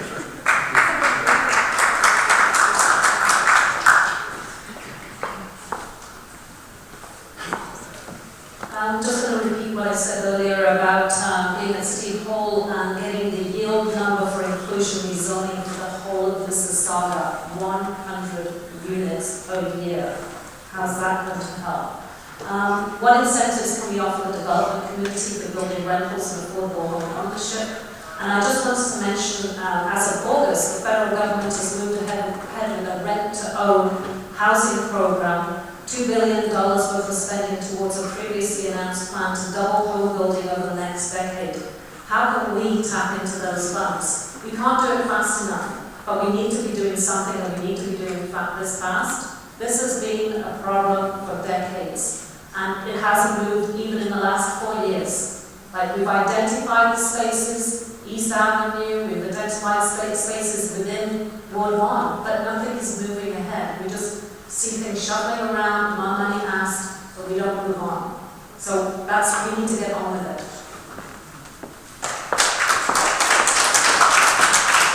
Thank you very much for your question. Yes, thank you. I was shocked last week to receive an invitation from Mississauga Arts Council inviting me to a fundraiser for Bonnie Comedy. Arts Council receives most of its funding from the city of Mississauga, and as an inducement, I was told that for my $250 ticket, the city was a rebate would give me $178.50 back. There was an article in the Mississauga News that mentioned it on Friday before the Saturday event, so this was well known. What surprised me was that there were no photographs of that event. It ran out on. Stephen, you were at the event. I'm wondering, first of all, I thought maybe your camera broke, but then I didn't see photographs from anyone else. I thought perhaps there was some sort of collusion. Was there an agreement to not post any photographs so that, as the pretend that the event didn't happen, so nobody knew that you were there? And why did you go to the event? Well, thanks, Jonathan, for the question. And yeah, absolutely. I'm not on the Mississauga Arts Council. I cannot speak for them. They are their own body. That is something that you perhaps might want to ask them. You asked a lot of questions for everybody else, so you might want to do that as well. When it comes to the event, I was actually asked by the people that operate Metalworks if I would like to be their guest, and so I was happy to do that. Most people know here, and if you don't, I'm a huge, strong advocate of the arts. I'm trying to always give more avenues and places for people to perform, to have their live performers, to give them more spots to perform, especially all through COVID. And then you could ask the same question, why I show up and I happen to be on things like the Tom and Rick Show, which is probably one of the greatest things that came out of the pandemic to showcase our local artists. So I'm always happy to support our local artists, and that's basically why I was there. And you know, when it comes to funding and rebates and things like that, that's something that you might want to ask the Mississauga Arts Council. So thank you. Oh, and with regards to photographs, you know what, I can't tell you that. I wasn't taking photographs that night because I was actually enjoying myself, taking off the clock. I wasn't using that to campaign. So thank you very much for the question. Our last question. My name is Pam also. I live in the East neighborhood. I think Ward 1 is the crown jewel of Mississauga because of the number of trees that provide us with a local community. The city has invested in many tree plantings but has not maintained mature heritage trees which afford a much more significant benefit to the community and our environment. What is your plan to manage and maintain the tree canopy for the health and well-being of residents and our environment?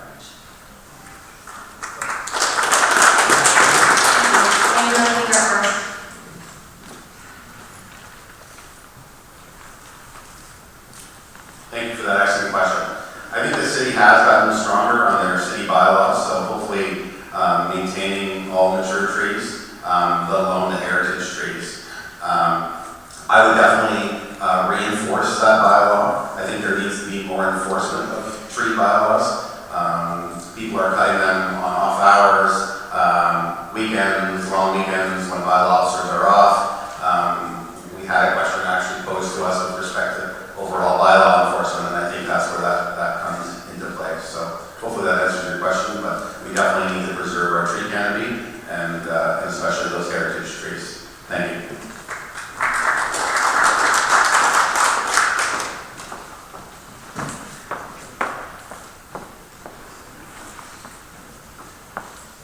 I love trees. I'm a tree hugger. I was disappointed to learn that the forest department is not involved in the planning department when it comes to trees, and I think that's something that really needs to be looked at. they should be integral when we're looking into development. We find that a lot of trees are cut during development unnecessarily, or well, someone's not looking. And unfortunately, because the way the bylaw officers work, this often happens on weekends, so it's too late by the time a bylaw officer comes along. I think it's really important to protect our tree canopy as much as we can. And we know that planting trees, you should have planted a tree last year, so planting new trees, small trees, they need to be looked after and watered. And I can also say that walking around the neighbourhoods of our canvassing, that some of our tree canopy that's sitting on city boulevards are now aging. So Mississauga, South Mississauga, Lakeview, Ward and Port Credit were the original subdivisions in many places, and they had trees planted 60 years ago. Those trees are now suffering, they're losing limbs. How can we ensure that they're looked after and that somebody is out there taking care of them? And I know that the city is behind on this, but it is a great concern of a lot of the community that they feel that the trees are not being pruned properly, that are not being taken care of. But I think just as a start, to get the forestry department formally involved in the process with the development and planning would be a really good move, and I think that's something we should be moving ahead with. Thanks.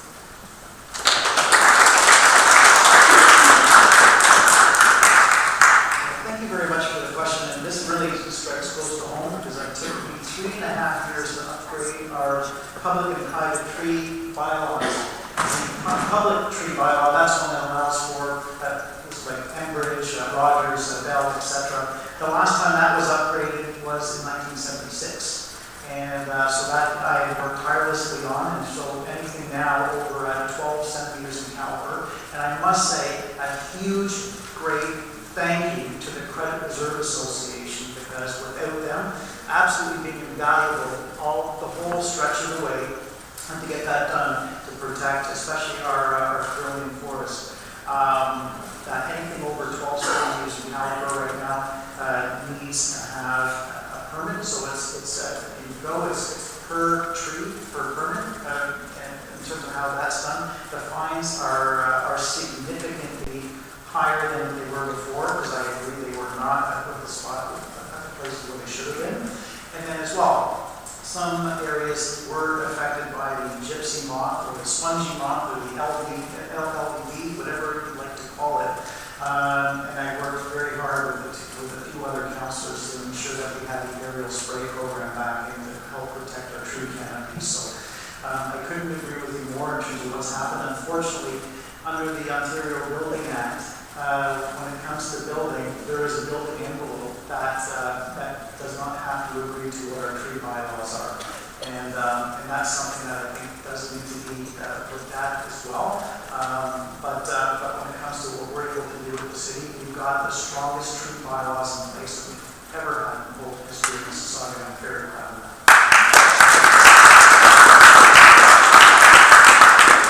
Thank you very much for all of your questions. I'm now going to turn it over to Mary for our final 4 questions of the night.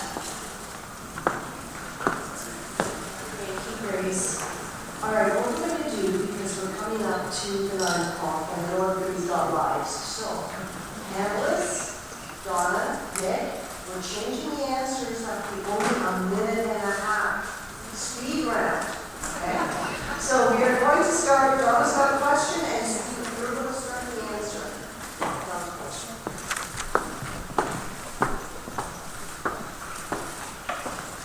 What improvements would you put in place to strengthen the enforcement of our current bylaws?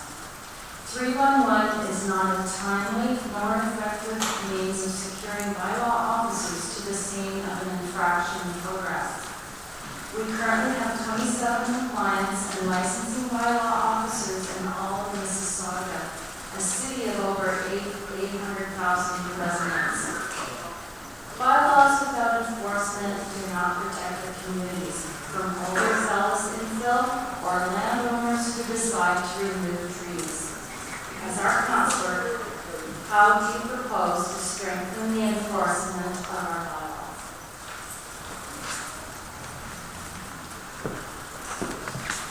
Thanks, Donna. Yes, one of the first things that we really do need, quite frankly, is we need more resources for enforcement at the City of Mississauga. That's without question. And also adding onto the application process for development and building, that folks are properly informed and are knowledgeable of the new changes that happened to our tree bylaws that I worked on and came into effect as of April 1st of this calendar year. So those are a few first steps that we can take.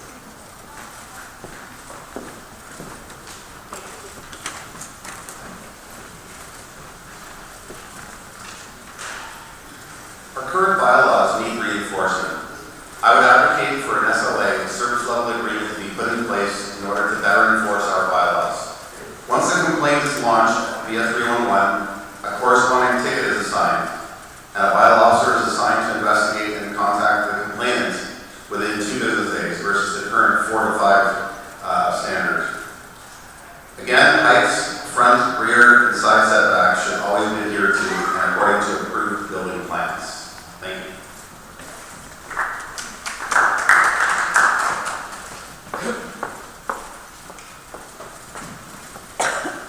Having recently been through the 311 process for a bylaw issue, I can feel everybody's pain. On my issue, I commend the bylaw officer who was there within 3 days initiating a change that was required to meet bylaw. However, the issue of the bylaw infringement should have been addressed at the planning process and not by me as a resident. We may wish to consider a good neighbour policy. The city takes deposits on grading and other issues. Why not take an additional deposit for being a good neighbour? And each time there is a valid complaint, it's deducted from their deposit.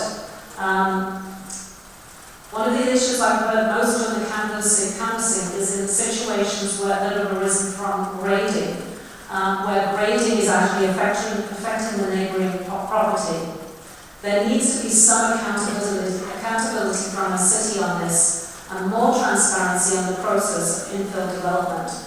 Enforcement is the issue, and there are far too few bylaw officers to handle the demand. And additionally, most of the bylaw issues happen on weekends when there is very limited staff. The most common complaints I've heard were noise, dust, working out of hours, grading, and removal of trees or too many trees from a neighbouring property. How can we address these as a good neighbour policy? One of the ladies I spoke to, who was a senior, had 6 construction projects around her home happening all summer.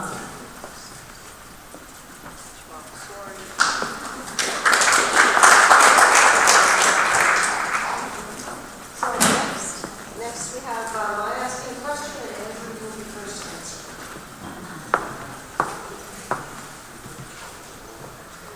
As per the provincial and municipal housing policies, new developments require a mix of the housing types to accommodate a diverse range of incomes and household sizes. We're not seeing this in new applications. What measures would you propose to improve housing affordability in our ward, from both a home ownership standpoint as well as a rental perspective? Thank you.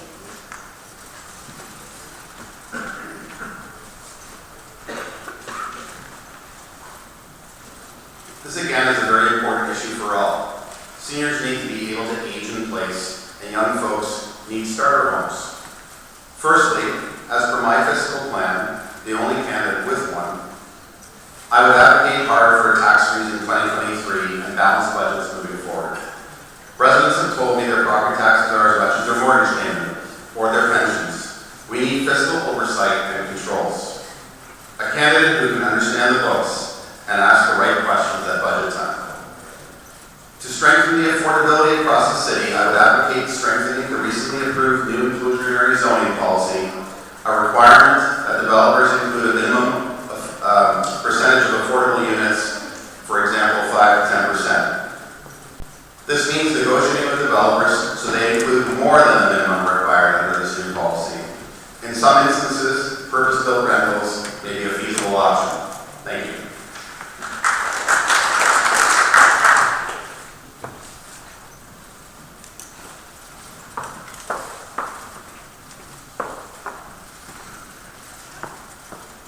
I've spoken to some of these issues already.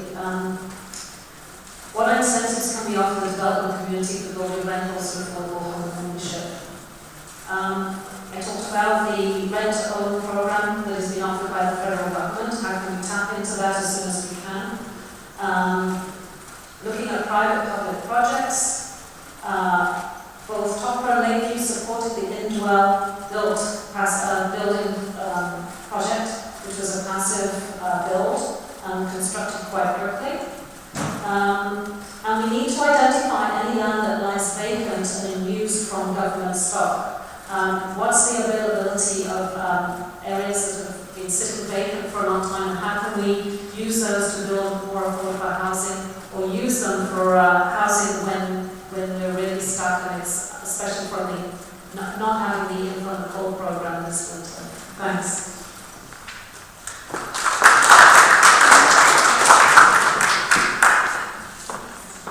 I think, first of all, working on getting people through the process faster and getting shovels in the ground is very important. Having 20,000 approved but yet to be built units is not helpful by any stretch of the imagination. There needs to be some changes that incentivize the developer to actually put that shovel in the ground to get things built. And also on top of that, to have some of the tax rules change so that, we continue to move in the direction of having a differentiation between condo units versus apartment buildings in terms of what the developer has on their return on their investment. So having somebody basically coming in and basically be done in a very short order versus a longer stretch in terms of ownership is significant as well. And also making sure that we're working with all of our partners at the region appeal, et cetera, to get those shovels in the ground, and also to tap into the most we can with regards to funding like the rapid housing initiatives that are coming forward in the rent to home, et cetera.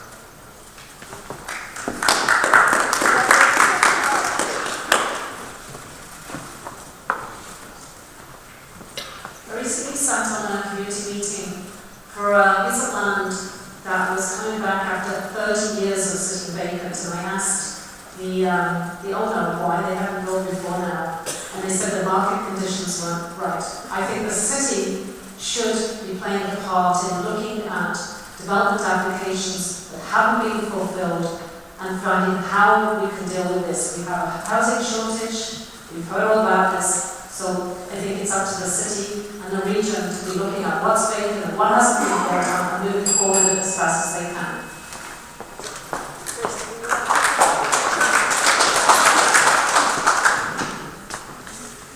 That particular piece of property, that was approved in an OMB decision 30 years ago. There's nothing in the Ontario, any of the Ontario building legislation that says that you actually have to pull a permit and get it in the ground. This is a big problem. And this is one of the things when they're talking about the affordable task force, etc. That is the biggest no-brainer around. The municipality cannot buy off or mandate that. That has to come from the province. Now, we've all been waiting for the very final question. For those of you gathering, we're doing just 3, not 4. And that's going to be Richard. And Deborah, you're going to start the answer.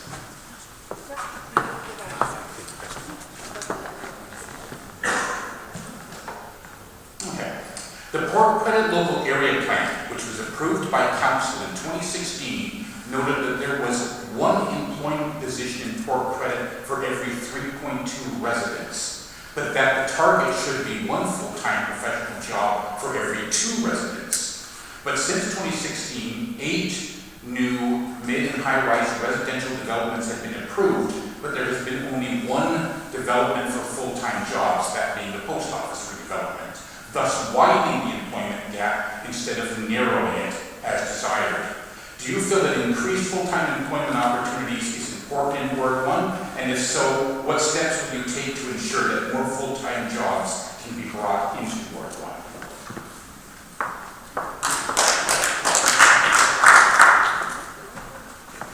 That's a big question. I certainly feel that to fulfill the 15-minute city and the live, work, play expectations, we need more employment opportunities. However, many workers will continue to travel out of the area. We will see the 9,000 white-collar jobs at the Innovation Centre in Lakeview when built. However, we are also going to lose the numerous blue-collar jobs in Rangeview with its development. Despite a provincial policy to not lose jobs over development, we still have not identified areas of job growth within the ward, and most will appear in other wards of other parts of Mississauga or downtown Toronto. Again, the city needs to pressure Metrolinx and the province to help meet the targets during the port credit development and see where we can gain local jobs. But my fear is that most people will be travelling out of the local area. Thank you.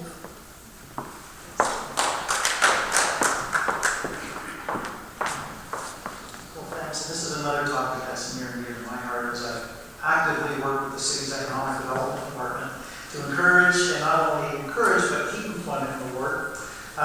For example, we're working on keeping our port credit. We're also looking to keep some jobs locally. Brightwater, for example, when that's fully built out, we'll end up having an employment base of 1,000 people there, and that's with office jobs, etc. Also, we need to build more forward-thinking employment as well, and where we have complete communities.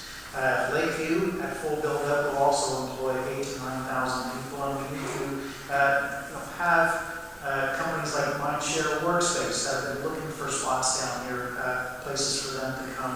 And also, we've got some great success stories that we need to keep building upon, things like Camp Energy. Their head office is here, but they also have offices in the US, Prague, Singapore, Melbourne, for example. So we need to really push and focus on some of the great things that we're doing here. We've got a very robust tech sector that's starting. Our sciences, especially north of the city, are really starting to find great roots here, and we need to foster that more and more. And a lot of that I'd like to see down here, because building better communities is not a solution for everything. We need that employment based in.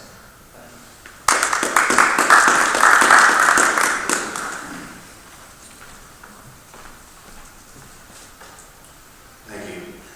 Local area employment, especially in Port Credit, is crucial.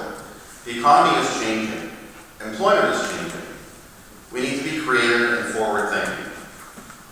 I would again encourage and require developers to include commercial retail space on the ground floors and perhaps even up to 2 floors of shared co-working office space, so as to allow residents to book bookable reserved space to work versus having to commute and thereby easing traffic congestion. This is already the latest trend in Toronto. Similarly, another idea is space that can accommodate a larger number of small businesses so that rent is not such a barrier to operating a business. There are such spaces in the beauty and personal care sector already. Why not extend it? Something worth exploring. Again, we need new ideas to keep up with the directions. Thank you.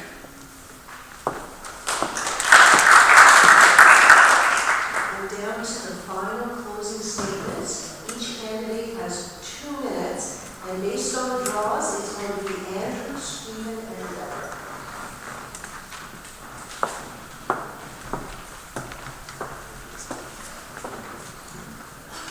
I pulled first so I don't get a break. What can I say?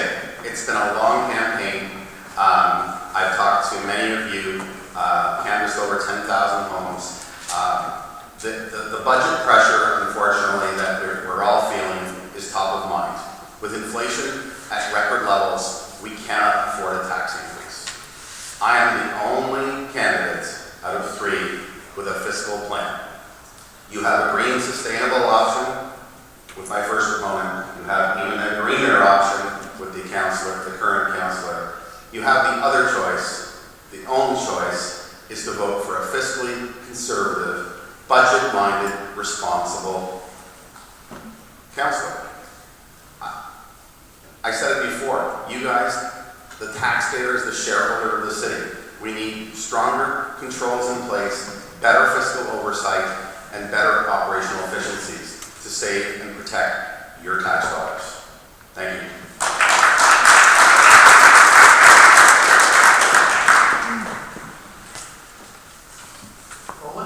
want to thank the hosts for this evening and also to thank everyone who took the time to come out and be with us here tonight.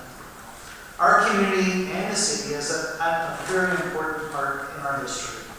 It's more important now than ever to have the strongest voice with leadership and experience to be your councillor and return council. It's critical for us to build our parks, continue to fight against irresponsible development, ensure our younger generation are able to have a place to call home in Ward 1, and to ensure our seniors are protected by empowering them to stay in their homes as long as possible and increasing affordable housing for seniors. We have worked hard together as a community and for our community. This is not a time for change, it's a time for continuity with experience and leadership. We have a lot of projects planned and underway. Now it is to ensure that they are completed as intended and on budget and on time. On October 24th, vote for the strongest voice with experience and leadership to ensure the job continues to get done, and vote to re-elect Councillor Stephen Dasko. Thank you very much for having me.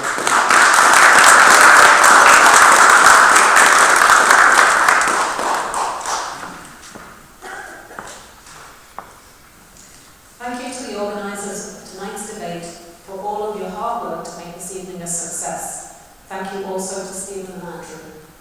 Thank you for being here tonight and taking the time out of your busy lives to listen, and I hope that you have listened with an open mind. I thought that I knew a lot of people in Ward 1, but after canvassing I realised that on every street there is a different story. And it has been so interesting these last few months meeting so many people. I now know many more of you and many more of your issues. You told me why you love our neighbourhood in Ward 1. You told me your dreams. You also told me your fears and frustrations. And I won't forget what you said to me. After going to City Hall to fight on your behalf in the past, I'm now running to be councillor so that I can bring City Hall to you. I'm not running so that I can speak for developers, or the mayor, or even the past mayor. What you see is what you get. A community advocate who has been your voice speaking to your best interests. I'm going for you to make sure we have a strong voice in all the decisions that affect our daily lives. Now is the time for bold leadership, so that we have a Ward 1 where no one is left behind. It won't be easy, and we will have a fight on our hands with many of the usual suspects. So please work with me, join me, as we fight to make Ward 1 not only better, but the best it can be. Please vote for me, Deborah Ross, on October the 24th to be your Ward 1 councillor. Thank you.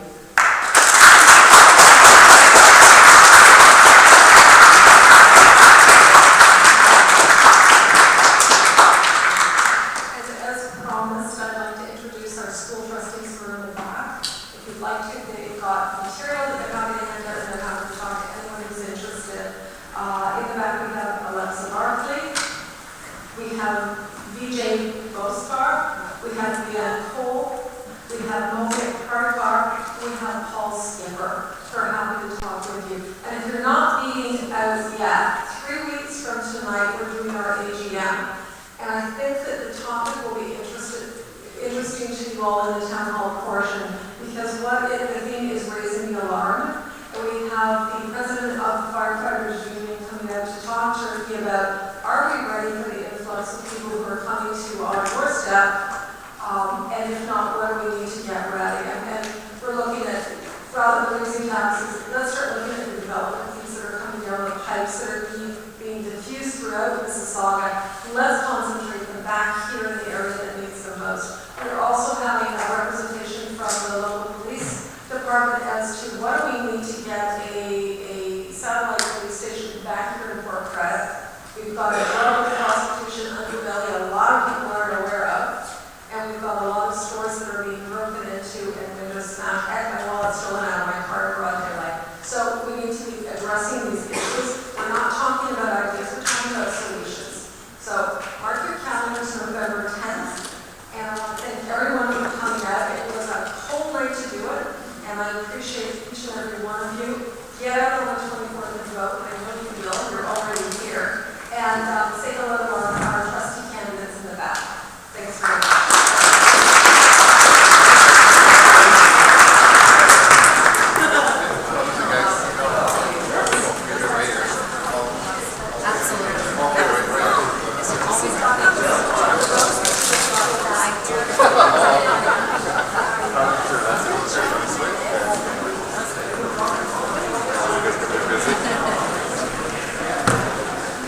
Hey, Doug.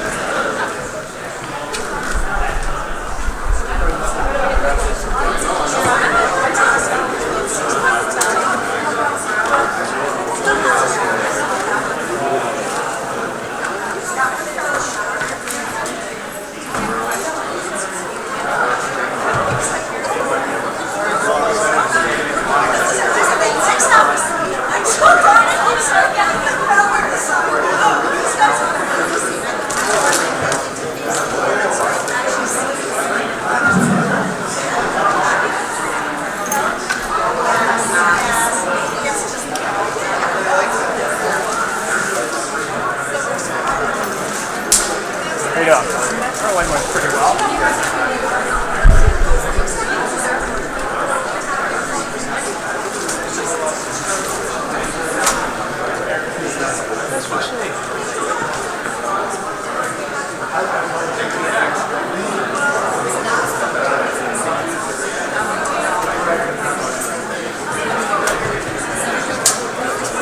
No, I look great.